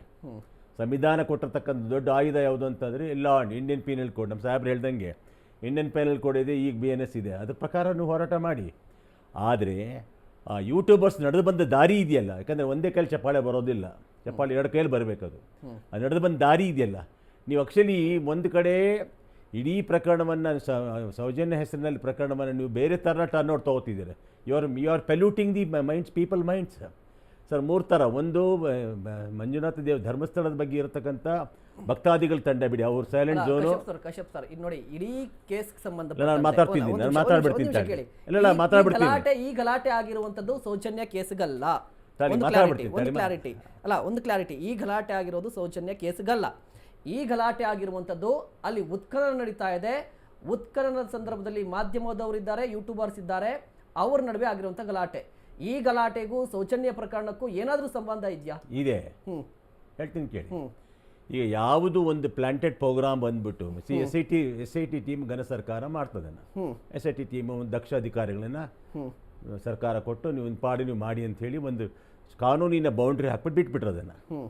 ಕಾನೂನಿನ ಬೌಂಡ್ರಿ ಹಾಕಿ ಬಿಟ್ಟ ಮೇಲೆ ಎಲ್ಲರೂ ಬಾಯಿ ಮುಚ್ಕೊಂಡು ಇರಬೇಕಾಯ್ತು. SIT ಇಡೀ ಪ್ರೋಗ್ರಾಮ್ ಮುಗಿಯೋ ತನಕನೂ ಕೂಡ, ಇಡೀ ಒಂದು SIT ತನಿಖೆ ಮುಗಿಯೋ ತನಕ ಸುಮ್ಮನಿರಬೇಕಾಯ್ತು ಅವರು. ಪ್ರತಿಯೊಂದು SITನಲ್ಲಿ ಪ್ರತಿಯೊಂದು ಕೂಡ ನಮಗೆ ಬಂದಿರೋ ಮಾಹಿತಿ ಪ್ರಕಾರ, ನಮಗೆ ಬಂದಿರತಕ್ಕಂಥ ಸೋರ್ಸ್ ಪ್ರಕಾರ, ನಮಗೆ ಬಂದಿರತಕ್ಕಂಥ ಇನ್ಫಾರ್ಮೇಷನ್ ಪ್ರಕಾರ ಅಂತಂದಾಗ SITಗಳೇನು ಅವರೇನು ಕಿವಿಲಿ ಹೂವುಗಳು ಇಟ್ಕೊಂಡಿದ್ರ ಅವರು ಯೂಟ್ಯೂಬರ್ಸ್ಗಳಿಗೆ ಫೀಡ್ಬ್ಯಾಕ್ ಕೊಡೋಕ್ಕೆ. ಅಂದರೆ ಯಾವ ವಿಷಯಗಳು ಕೂಡ ಸಸ್ಪೆನ್ಸ್ ಆಗಿದ್ದು ಇಡೀ ಪ್ರಕರಣ ಮುಗಿಯೋ ತನಕ ಸಸ್ಪೆನ್ಸ್ ಆಗಿ ಅದು ಮೇಂಟೈನ್ ಮಾಡ್ತಿದ್ರು. ದೆರ್ ಇಸ್ ಅ ಲಾ. ಯಾವುದೇ ಒಂದು ತನಿಖಾ ವರದಿನ ಹೊರಗಡೆ ಕೊಡಂಗಿಲ್ಲ. ಏನು ಸಾಹೇಬ್ರೆ, ಕೊಡಂಗಿಲ್ಲ ಪೊಲೀಸ್ ಇಲಾಖೆ. There is a law. In fact ಆಗ ನೋಡೋಕೆ ಹೋದರೆ SIT ವಿರುದ್ಧ SIT ನಡೀತಿರ್ಬೇಕಾದ್ರೆ ನೀವು ಬೇರೆ ಬೇರೆ ಯೂಟ್ಯೂಬ್ನಲ್ಲಿ ಚಾನಲಲ್ಲಿ ಅದನ್ನು ಅಪ್ಲೋಡ್ ಮಾಡ್ತಿದ್ದೀರಾ, ಅದು ಚಾನಲ್ ನೀವು ಎಕ್ಸ್ಪೋಸ್ ಮಾಡ್ತಾ ಇದ್ದೀರಾ. That it self is A wrong. ನೀವು ಅಭಿವ್ಯಕ್ತಿ ಸ್ವಾತಂತ್ರ್ಯ ಅಂದರೆ ಅದಲ್ಲ ಸರ್. ಅಭಿವ್ಯಕ್ತಿ ಸ್ವಾತಂತ್ರ್ಯ ಅಂದರೆ ಏನು ಅಂತಂದರೆ, ನೀವು ಮಾಡಿ, ಯಾವಾಗ ನಿಮ್ಮೊಂದು ಬೌಂಡ್ರಿ ಬಂದುಬಿಡ್ತು. SIT ಆದೇಶ, ಈಗ ಕೋರ್ಟಲ್ಲಿ ಏನು ಆದೇಶ ಕೊಡ್ತು, ನೀವು ಇವ್ರ ಬಗ್ಗೆ ಅವೇಳನ ಮಾಡಬಾರ್ದು ಅಂತ ಆದೇಶ ಕೊಡ್ತು. ಅದನ್ನು ಫಾಲೋ ಮಾಡಿ, ಅವೇಳನ ಮಾಡೋಕ್ಕೆ ಹೋಗಬೇಡಿ ನೀವು. You follow that rule. ಅದು ಮೀಡಿಯಾ ಆಗಲಿ ಅಥವಾ ನಾನಾಗಲಿ ಯಾರೇ ಆಗಲಿ. ಅಗರ್ ನ್ಯಾಯಾಲಯದ ಬಗ್ಗೆ ನೀವು ಮಾತಾಡೋರು, ನೀವು ನ್ಯಾಯಾಲಯದ ಕೆಲವು ಆದೇಶ ಪಾಲನೆ ಕೂಡ ಮಾಡಬೇಕು. ಒಂದು ಇಲ್ಲಿ ಗಲಾಟೆ ಆಗಿದ್ದು ಏನಕ್ಕೆ ಬಂತು ಅಂತಂದರೆ, ಯಾವಾಗ ಅದು SITನವರು ಉತ್ಖನನ ಮಾಡೋಕ್ಕೆ ಶುರು ಮಾಡಿದ್ರು 1, 2, 3, 4 ಅಂತ, ಇವೆಲ್ಲರಿಗೂ SITಗಿಂತ ಅಥವಾ ಬೇರೆ ಪೊಲೀಸ್ ಅಧಿಕಾರಿಗಳಿಗಿಂತ ಹೆಚ್ಚಾಗಿ ಅಲ್ಲಿಗೆ ಬಂದ್ಬಿಡ್ತು ಮೆಸೇಜ್ಗಳು. ಇದು ತೆಗೆದ್ರಂತೆ ಸಿಗಲಿಲ್ಲ, ಇದು ತೆಗೆದ್ರಂತೆ ಸಿಗಲಿಲ್ಲ ಅಂಥೇಳಿ. ಇವಾಗ ಏನಾಯ್ತು ಇಲ್ಲಿ ಕೊನೆಗೆ, ಯಾವಾಗ ಯೂಟ್ಯೂಬರ್ಗಳಿಗೆ ಅವರು ಏನು ನಿರ್ದಿಷ್ಟಪಟ್ಟ ಟಾರ್ಗೆಟ್ ಇದ್ದಿದ್ದು ಇಷ್ಟೇ ಅವ್ರದ್ದು, ಧರ್ಮಸ್ಥಳ ಇರತಕ್ಕಂಥ ಒಂದು ಧಾರ್ಮಿಕ ಮಂದಿರವನ್ನು ಡಿಸ್ಟ್ರಾಯ್ ಮಾಡಬೇಕು ಅನ್ನೋತಕ್ಕಂಥ ಟಾರ್ಗೆಟೇ ಅದು. ಇಲ್ಲಿದ್ರೆ ಸೌಜನ್ಯ ಕೇಸಿ ಹೋರಾಟ ಮುಗಿದೋಯ್ತದ್ದು. That is the end of the story. CBI report ಆಯಿತು, COD ರಿಪೋರ್ಟ್ ಆಯಿತು, ಎಲ್ಲ ಆಯ್ತದು. ಅದ್ರ ಬಗ್ಗೆ ಎಲ್ಲೂ ಕೂಡ ಸ್ಪೆಷಲ್ ಅಪೀಲ್ ಮಾಡಿಲ್ಲ. ಈಗೇನು ಮಾಡ್ತಿದ್ದಾರೆ, ಈ ಬಂದಿರತಕ್ಕಂಥ ಏನು ಮುಖವಾಡ ವ್ಯಕ್ತಿ ಬಂದಿದ್ದಾನತ, ಮತ್ತು ಬೇರೆ ಎಲ್ಲ ಈ ಕಡೆ ಹೂತಾಕಿದ್ದೀನಿ ಅಂತ ಏನು ಒಂದು ಇಲ್ಯೂಷನ್ ಡೆವಲಪ್ ಮಾಡಿದ್ದಾನೆ, ಒಂದು ಪೆಲ್ಯೂಟೆಡ್ ಪ್ರೋಗ್ರಾಮ್ ಡೆವಲಪ್ ಮಾಡಿದ್ದಾನೆ. ಆ ಪ್ರೋಗ್ರಾಮ್ ಪ್ರಕಾರ ಎಲ್ಲೂ ಕೂಡ ಆಗಲಿಲ್ಲ. ಅದು ಅವನೇನು ಸಾಕ್ಷ್ಯ ಕೊಡಕ್ಕೆ ಹೊಟ್ಟಿದ್ದಾನೆ, ದಟ್ ವಾಸ್ ಟೋಟಲಿ ಫೈಲ್ಡ್. ಅದು ಏನಾಯ್ತು, ಯಾವಾಗ ಅದು ಫೇಲ್ ಆದ ತಕ್ಷಣ ಏನಾಯಿತು, ಇವ್ರು ತಿರುಗಿ ಬಿದ್ದರು. ಧರ್ಮಸ್ಥಳದಿರತಕ್ಕಂಥವ್ರು ಯಾರು, ನಾನು ಧರ್ಮಸ್ಥಳದವರು ಅಲ್ಲಿ ಜನ ಮಾಡಿದ್ದು ಸರಿ ಅಂತಾಗಲಿ ಮತ್ತು ಯೂಟ್ಯೂಬರ್ ಸರಿ ಮಾಡ್ತೀವಿ ಅಂತಾಗಲಿ ಸರ್ಟಿಫಿಕೇಟ್ ಕೊಡೋಕ್ಕೆ ನಾನು ಯಾರೂ ಅಲ್ಲ. ಓಕೆ, ಪ್ರಶ್ನೆ ಇಷ್ಟೇ ಇಲ್ಲಿ. ನಿನ್ನೆ ನಡೆದಿದ್ದ ಗಲಾಟೆ ಒಳಗೆ ಏನು ಅವ್ರು ಆ್ಯಕ್ಚುಲಿ ಒಂದು ಸಲ ನಡೀತಿದೆ, ಒಂದು ಕಡೆ ಒಂದು SIT ತನಿಖೆ ನಡೀತಿದ ಮೇಲೆ ಯೂಟ್ಯೂಬರ್ ಆಗಲಿ ಜನಗಳಾಗಲಿ ಕಾಮಾಗಿರ್ಬೇಕಾಯ್ತು. ಅಂಟಿಲ್ ಅಂತಿಮ ಪರೀಕ್ಷೆ ಅಂತಿಮ ಒಂದು ವರದಿ ಬರೋ ತನಕ ಸುಮ್ಮನೆ ಇರಬೇಕಾಯ್ತು. ಓಕೆ, ನೀವು ಹೇಳ್ತಾ ಇದ್ರಿ ಅನಾಮಿಕ ವ್ಯಕ್ತಿ ಬಂದಿದ್ದು ಮತ್ತೆ ಉತ್ಖನನ ಕೂಡ ನಡೀತಾ ಇದೆ, ಆತ ಫೈಲ್ಡ್ ಅಂತ ಹೇಗೆ ಹೇಳ್ತೀರಿ? ಇನ್ನೂ ತನಿಖೆ ಆಗ್ಲಿಲ್ವಲ್ಲ? ಯಾವುದು ಇನ್ನೂ ತನಿಖೆ ನಡೀತಿದ್ದೀರಲ್ವಾ ಸರ್? ಈಗ ನೀವು ಹೇಗೆ ಹೇಳ್ತೀರಿ ಅಂತ 13 ಸ್ಪಾಟ್ ಅನ್ನ ತೋರಿಸ್ದ, ಕೆಲವೊಂದು ಕಡೆ ಅಸ್ಥಿಪಂಜರ ಸಿಕ್ತು ಸಿಕ್ಕಿಲ್ಲ ಅದು ಬೇರೆ ಪ್ರಶ್ನೆ. ಈಗ ಇನ್ನೂ ತನಿಖೆ ನಡೆಯುವಂತ ಸರ್ ಸಂದರ್ಭದಲ್ಲಿ ಆಕ್ಚುಲಿ ನೀವು ಹೇಗೆ ಹೇಳ್ತೀನಿ, ಹೇಳಿದ್ರಿ? ತನಿಖಾ system it self is wrong sir. ನಾನು ನೇರವಾಗಿ ಹೇಳ್ತೀನಿ ಕೇಳಿ, ರಾಂಗ್ ದಟ್ ಈ ಸಿಸ್ಟಮ್ ಇಟ್ಸ್. ಸಿ ಅವನು ಯಾವಾಗ ಬುರ್ಡೆ ತಂದು ನೇರವಾಗಿ ಬಂದು COD ಒಂದು ಪೊಲೀಸ್ ಬಂದು ನಿಂತ್ಕೊಂಡ, there itself it was opened. ಅವನು ಬುರ್ಡೆ ತಂದಲ್ಲ ಆತ ಮತ್ತೆ ಬಂದ್ಬಿಟ್ಟು ಆ ಬುರ್ಡೆ ಕ್ವಶನ್ ಮಾಡಲೇ ಇಲ್ಲ ಅವರು. ಅವ್ನು ಎಲ್ಲಿಂದ ತಂದ ಬುರ್ಡೆ ತರ ಪವರ್ ಇದೆಯಾ ಕಾಮನ್ ಮ್ಯಾನ್ಗೆ? No. They has to obtain the permission, has to obtain from the tahsildar ಹತ್ರ obtain permission ತಗೋಬೇಕು. ಅದಕ್ಕೆಲ್ಲ ಪ್ರೊಸೆಸಿಂಗ್ ಇದೆ. ಸಾಹೇಬ್ರು ಹೇಳ್ತಾರೆ ಅವ್ನು ತಂದು ಬೋರ್ಡೆ ತಂದೆ ತಾನೆ ಅಲ್ಲಿಂದ ಅಲ್ಲಿ ಕಂಪ್ಲೇಂಟ್ ಇಟ್ ಸೆಲ್ಫ್ ಇಸ್ ನೀವು ಒಂದು ಪಾಯಿಂಟ್ ಹೇಳಿದ್ರಿ ನನಗೆ, ನೀವು ಒಂದು ಪಾಯಿಂಟ್ ಹೇಳಿದ್ರಿ ಅಲ್ಲಿ ಏನ್ ಸಿಕ್ಕಿದೆ ಏನ್ ಸಿಕ್ಕಿಲ್ಲ ಅಂತ ಯಾರಿಗೂ ಗೊತ್ತಿಲ್ಲ. ಇಲ್ಲ, ತನಿಖೆ ಹೇಗೆ ನಡೀತಾ ಇದೆ, ತನಿಖಾಧಿಕಾರಿಗಳು ವರದಿಯನ್ನು ಕೂಡ ಕೊಟ್ಟಿಲ್ಲ. ಹೌದು. ಹಂಗಾದ್ರೆ ನೀವು ಹೇಗೆ ಹೇಳ್ತೀರಾ ಆ ಬುರ್ಡೆ ಬಗ್ಗೆ ತನಿಖೆ ನಡೀತಾ ಇಲ್ಲ ಅಂತ ಹೇಳಿ? ಯಾವ ಬುರ್ಡೆ ಬಗ್ಗೆ? ತನಿಖೆ ಅದ್ರ ಬಗ್ಗೆ ತನಿಖೆ ನಡೀತಾ ಇಲ್ಲ ಅಂತ ಅಲ್ಲಿಗೆ ಬರ್ತೀನಿ ತಾಳಿ. ನೋಡಿ ಸರ್, ಈಗ ಒಂದು ಸಂಚಲನ ನಡೀತಕ್ಕಂಥ ಒಂದು ಯಾವ್ದಾದ್ರು ಒಂದು ಇಶ್ಯೂಸ್ ಘಟನೆ ನಡೆದಾಗ ಆ ಘಟನೆ ಒಳಗೆ police are not that dull headed, they are very smart. ನಮ್ಮಲ್ಲಿ ಜೊತೆಗೆ SIT ಟೀಮ್ ಇರ್ತಕ್ಕಂಥ ಪೊಲೀಸ್ಗಳು ಸ್ಕ್ರಾಪರ್ಸ್ ಏನಲ್ಲ, they are all well qualified, well versed. ಕೇಳಿ, ನನ್ನ ಪಾಯಿಂಟ್ ಇಷ್ಟೇ, ಲೀಗಲ್ಲಿ ನಾವೇನು ಕೇಳ್ತೀವಿ ಅಂತಂದ್ರೆ ವಾಟ್ ಲಾಸ್ ಈಸ್ ಸಂಬಡಿ ಯಾರೋ ಬಂದು ನಿಮ್ಗೆ ಕಂಪ್ಲೇಂಟ್ ಕೊಟ್ಟರು, ಮುಸ್ಕ್ ಹಾಕೋ ಬಂದರು, ಕಂಪ್ಲೇಂಟ್ ಕೊಟ್ಟರು, fine, everything is fine. But ಆತ ಒಂದು ಬುರ್ಡೆ ತೆಗೆದಲ್ಲ, ಆ ಬುರ್ಡೆ ಫಸ್ಟ್ ಆಫ್ ಆಲ್ ಆ ಕಂಪ್ಲೇಂಟ್ ಸರಿಯಾಗಿ ನೀವು ಅವಲೋಕಿಸದಿದ್ರೆ ಈ ಥರ SITಗಳಿಗೆ ಉತ್ಕಲದೊಳಗೆ ಇವನು ಬೇರೆ ಬೇರೆ ಹಂತಗಳಲ್ಲಿ ಒಂದು ಸಲ ಏನಾದರೂ ಒಂದು SIT ಒಂದು ಇನ್ವೆಸ್ಟಿಗೇಷನ್ ಮಾಡಿದಾಗ ಅಲ್ಲಿ ಅಟ್ಲೀಸ್ಟ್ ಆ ಇನ್ವೆಸ್ಟಿಗೇಷನ್ ತಕ್ಕ ಪ್ರತಿಫಲ ಸಿಗಬೇಕು, ಸಿಗ್ತಾ ಇಲ್ಲ. ಇಷ್ಟು ಒಂದು ಹಂತ 2, 13, 14 ಹಂತಗಳು ಏನು ಬರ್ತಾ ಇದೆ, ಅಲ್ಲಿ ಏನು ಬರ್ತಿದೆ ಅವ್ನು ಕೇಳ್ತಾ ಇರೋದೇನು, ನಾನು ಇಂಥ ಕಡೆ ಊತ ಹಾಕಿದೆ ಸರಿಗ ಒಗ್ರಸ್ತಿ ಕಾಣಿಸ್ತಿಲ್ಲ. ಇನ್ನೊಂದೇನಂತಂದ್ರೆ ಅವ್ರು ಹೇಳ್ತೀನಿ ಕೇಳಿ, ವೆರಿ ತುಂಬ ಲಾಜಿಕಲ್ ಎಂಡ್ ಇದು, ಎಂಥವನಿಗಾದ್ರೂ ಅರ್ಥವಾಗತ್ತಿದ್ದು. ಸರ್, ಈಗ ಧರ್ಮಸ್ಥಳದ ದೇವಸ್ಥಾನ ಸುತ್ತಮುತ್ತ ಇರೋದು ಒಂದು ದಟ್ಟವಾದ ಅರಣ್ಯ, ರಕ್ಷಿತ ಅರಣ್ಯ. ಆಯ್ತು, 3 ಪಾಯಿಂಟ್ ನಾನು ತಗೊಂಡೆ. ಓಕೆ ಸರ್, ತಗೋತೀನಿ. ಒಂದು, ಅನಾಮಿಕ ಫೈಲ್ಡ್ ಆಗಿದ್ದಾನೆ, ತನಿಖೆ ಬಗ್ಗೆ ನಿಮಗೆ ಅಸಮಾಧಾನ ಇದೆ ಮತ್ತು ಪ್ರೋಗ್ರೆಸ್ ಕಾಣಿಸ್ತಾ ಇಲ್ಲ ಅಂತ. ಮಾಲಗತ್ತಿ ಸರ್, ಆ ವ್ಯಕ್ತಿ ಬಂದು ಬುರ್ಡೆಯನ್ನು ಕೊಟ್ಟ, ಅದ್ರ ಬಗ್ಗೆ ತನಿಖೆ ಆಗ್ತಾ ಇಲ್ಲ ಅಂತ ಒಂದು, ಜೊತೆಗೆ ಪ್ರೋಗ್ರೆಸ್ ಕಾಣಿಸ್ತಾ ಇಲ್ಲ ಇಡೀ ಪ್ರಕರಣದಲ್ಲಿ, ಕಂಪ್ಲೀಟ್ ಆಗಿ ಫೈಲ್ಡ್ ಆಗಿದೆ ಅಂತ. ಇನ್ನು ತನಿಖೆ ಶುರುವಾಗಿದೆ, ಈ ಹಂತದಲ್ಲೇ ಫೈಲ್ಡ್ ಅಂತ ಹೇಳ್ತಿದ್ದಾರೆ. ಏನು ಹೇಳ್ತೀರಿ ಇದಕ್ಕೆ? ಇಲ್ಲ, ಅದು ಅವನು ಪೊಲೀಸ್ ಸ್ಟೇಷನ್ಗೆ ಬರಲಿಲ್ಲ, ಬುರ್ಡೆ ತಗೊಂಡು ಕೋರ್ಟ್ ಮುಂದೆ ಹಾಜರಾಗಿದ್ದಾನೆ. ಕೋರ್ಟ್ನವರು ಜಡ್ಜ್ ಏನು ಡೈರೆಕ್ಷನ್ ಕೊಡ್ತಾರೆ ಆ ಪ್ರಕಾರ ನಡ್ಕೊಳ್ಳೋದು, ಅವ್ರ ಆರ್ಡರ್ನ ಪಾಲನೆ ಮಾಡೋದು ಪೊಲೀಸರ ಕರ್ತವ್ಯ. ಸೊ ಅವ್ರಿಗೆ ಪೊಲೀಸರಿಗೆ ಕೇಸ್ ರಿಜಿಸ್ಟರ್ ಮಾಡಿ ತನಿಖೆ ಮಾಡಂತ ಜಡ್ಜ್ ಆರ್ಡರ್ ಮಾಡಿದ್ದಾರೆ. ಆ ರೀತಿ ತನಿಖೆ ನಡೆದಿದೆ. ಆದರೆ ಈ ಥರ ಈಗೇನು ಗಲಾಟೆ ಮಾಡಿದ್ರು, ಗಲಾಟೆ ಮಾಡಲಿದ ಅವಶ್ಯಕತೆ ಇರಲಿಲ್ಲ.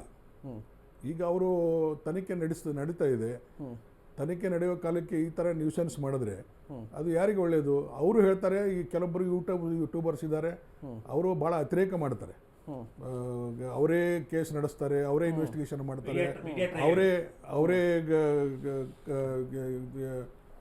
ಕೌಂಟರ್ ಇದು ಮಾಡ್ತಾರೆ ಕೋರ್ಟ್ನಲ್ಲಿ, ಕೊನೆಗೆ ಅವರೇ ಜಡ್ಜ್ಮೆಂಟ್ ಕೊಡ್ತಾರೆ.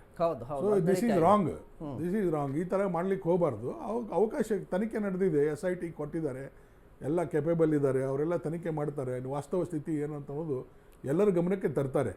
ತನಿಖೆ ನಡೆಯೋ ಕಾಲಕ್ಕೆ ಯಾವುದೂ ಡಿಸ್ಕ್ಲೋಸ್ ಮಾಡೋದಿಲ್ಲ, ಇದು ಕಾನೂನು ಪ್ರಕಾರ ಅದು ಮಾಡಬಾರ್ದು, ಮಾಡೋದಿಲ್ಲ. ಅವರು ಇವರೇ ಊಹಾಪೋಹ ಮಾಡ್ಕೊಂಡು ಏನೇನೋ ಸುದ್ದಿ ಎಬ್ಬಿಸ್ತಾರೆ. ಅದು ಆಗಲಿ, ಅವರೇನಾದರೂ ತಪ್ಪು ಮಾಡಿದರೆ, ಯೂಟ್ಯೂಬ್ನವ್ರು ಏನಾದರೂ ತಪ್ಪು ಮಾಡಿದರೆ ಈ ಥರ ಬಡಿಯೋ ಅವಶ್ಯಕತೆ ಇರಲಿಲ್ಲ. ಕೋರ್ಟ್ಗೆ ಹೋಗಬೇಕಾಗಿತ್ತು, ಅವ್ರ ಮೇಲೆ ಆಕ್ಷನ್ ತಗೋ ಅಂತ ಹೇಳಬೇಕಾಗಿತ್ತು, ಅಥವಾ ಅವ್ರ ಮೇಲೆ ಕಂಪ್ಲೇಂಟ್ ಕೊಟ್ಟು ಅವ್ರನ್ನ ಅರೆಸ್ಟ್ ಮಾಡ್ಬೋದಾಗಿತ್ತು. ಈ ಥರ ಗಲಾಟೆ ಮಾಡುವಂಥದ್ದು ಏನಿದೆ, ಅವಶ್ಯಕತೆ ಏನಿದೆ? ಇದು ವೆರಿ ರಾಂಗ್. ಆಮೇಲೆ ಏನು SIT ಮಾಡ್ತಾ ಇದ್ದಾರೆ, ಅವ್ರನ್ನ ಸರಿಯಾದ ರೀತಿಯಲ್ಲಿ ತನಿಖೆ ಮಾಡ್ತಾ ಇದ್ದಾರೆ. ಅವರೇನು ಈಗ ಒಬ್ಬನೇ ಅಂತಲ್ಲ, ಅವನು ಒಬ್ಬನೇ ಏನೋ ಬುರ್ಡೆ ತಂದವನು, ಇನ್ನೂ 6 ಜನ ಹುಟ್ಟಿದ್ದಾರೆ, ನಿನ್ನೆ ಏನೋ ಮೊನ್ನೆ ಬಂದಿದ್ದಾರೆ, ಬಂದು ಅವರು ಕಂಪ್ಲೇಂಟ್ ಕೊಟ್ಟಿದ್ದಾರೆ, ಅವರು ನಾವು ತೋರಿಸ್ತೀವಿ ಅಂತ ಹೇಳ್ತಾ ಇದ್ದಾರೆ. ಸೊ ಈ ಥರ ವಾಲಂಟ್ರಿಯಾಗಿ ಬಂದರೆ ಅವರು SIT ಅವರು ಅವ್ರ ಬಗ್ಗೆನೂ ತನಿಖೆ ಮಾಡಬೇಕಾಗ್ತದೆ. ಅವ್ರು ಏನು ಹೇಳ್ತಾರೆ ಅದನ್ನು ಕೋರ್ಟ್ಗೆ ರಿಪೋರ್ಟ್ ಕೊಡಬೇಕಾಗ್ತದೆ. ಕೋರ್ಟ್ ಕಡೆಯಿಂದ ಅಥವಾ ಸಬ್ ಡಿವಿಷನ್ ಮ್ಯಾಜಿಸ್ಟ್ರೇಟ್ ಕಡೆಯಿಂದ ಪರ್ಮಿಷನ್ ತಗೊಂಡು ಅದನ್ನು ಎಲ್ಲೆಲ್ಲಿ ಅವರು ತೋರಿಸ್ತಾರೆ 6 ಜನ, ಅದನ್ನು ಎಕ್ಸ್ಯೂಮ್ ಮಾಡಬೇಕಾಗ್ತದೆ. ಸೊ ಇದೆಲ್ಲ ಪ್ರೊಸೀಜರ್, ಇನ್ವೆಸ್ಟಿಗೇಷನ್ ಪ್ರೊಸೀಜರ್. ಈಗ ಇನ್ನೇನು ಇನ್ವೆಸ್ಟಿಗೇಷನ್ ಮುಗಿಲಾರದೆ ಒಂದು ಡಿಸಿಷನ್ಗೆ ಬರೋದು ಒಳ್ಳೇದಲ್ಲ. ಯಾವ ತನಿಖೆ ಸರಿ ನಡೆದಿದೆ, ನನ್ನ ಲೆಕ್ಕದಲ್ಲಿ ತನಿಖೆ ಸರಿಯಾದ ರೀತಿಯಲ್ಲಿ ನಡೀತಾ ಇದೆ. ಈಗ ಅವ್ರಿಗೆ ಅವಕಾಶ ಕೊಡೋಣ ತನಿಖೆ ಮಾಡಲಿಕ್ಕೆ. ಎಲ್ಲ ಅಡ್ಜಸ್ಟ್ ಆದಮೇಲೆ will come to the decision. ಬರೀ ಊಹಾಪೋಹ ಮಾಡ್ಕೊಂಡು ಒಂದು ರೀತಿಯಲ್ಲಿ ತನಿಖೆಗೆ ಅಡ್ಡು ಬರುವಂಥ ಸ್ಥಿತಿ ನಿರ್ಮಾಣ ಮಾಡೋದು ಒಳ್ಳೆಯದಲ್ಲ. ಈ ಥರ ಗಲಾಟೆ ಮಾಡೋದ್ರಿಂದ ತನಿಖೆ ಮೇಲೆ ಸ್ವಲ್ಪ ಎಫೆಕ್ಟ್ ಆಗ್ತದೆ.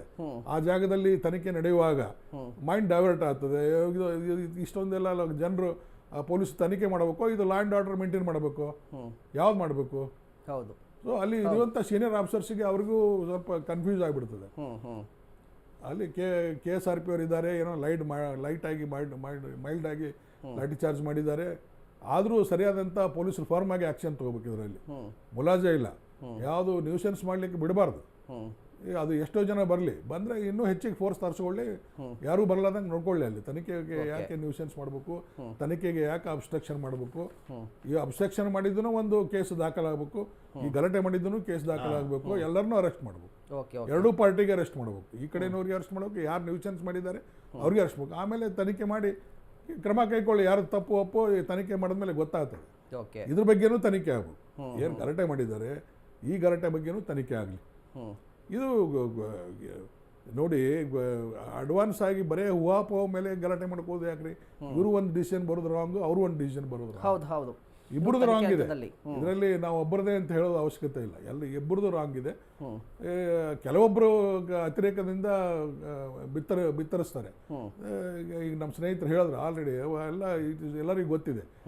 ಕೆಲವೊಬ್ರು ಮಾತ್ರ, ಉಳಿದವ್ರು ಕೆಲವೊಬ್ರು ನ್ಯೂಟ್ರಲ್ ಇದ್ದಾರೆ, ಕೆಲವೊಬ್ಬರು ವಾಸ್ತವ ಸ್ಥಿತಿಯನ್ನು ಬಿತ್ತರಿಸ್ತಾರೆ. ಒನ್ ಸೈಡೆಡ್ ವಿಂಡಿಕ್ಟಿವ್ ಆಗಬಾರ್ದು. ಯಾವಾಗಲೂ ಮೀಡಿಯಾ ಶುಡ್ ನಾಟ್ ಬಿ ಇನ್ವಿಕ್ಟಿವ್. ನಾವು ಪೂರ್ವಗ್ರಹ ಪೀಡಿತರಾಗಿ ವರದಿ ಮಾಡಬಾರ್ದು. ಅವಕಾಶ ಕೊಡಲಿ. ತನಿಖೆ ನಡೆದಿದೆ, ತನಿಖೆಗೆ ಒಳ್ಳೆ ಅಧಿಕಾರಿಗಳಿದ್ದಾರೆ. ಅವ್ರಿಗೇನು ಇವ್ರದ್ದು ಪಬ್ಲಿಸಿಟಿ ಮಾಡಲಿ. ನಿಮಗೆ ಯಾರ್ಯಾರು ಹಿಂದೆ ಕಂಪ್ಲೇಂಟ್ ತೊಗೊಂಡಿಲ್ಲ, ಯಾರ್ದು ಕೇಸ್ ರಿಜಿಸ್ಟರ್ ಆಗಿಲ್ಲ, ಯಾರ್ದು ತನಿಖೆ ಸರಿಯಾಗಿ ನಡೆದಿಲ್ಲ, ಅವ್ರು ಬಂದು ಕಂಪ್ಲೇಂಟ್ ಕೊಡಲಿ. ಅದ್ರ ಬಗ್ಗೆ ಮೀಡಿಯಾದವ್ರಿಗೆ ಪಬ್ಲಿಸಿಟಿ ಮಾಡಲಿ. SIT ಅವ್ರ ತನಿಖೆ ಕೊಡಲಿ.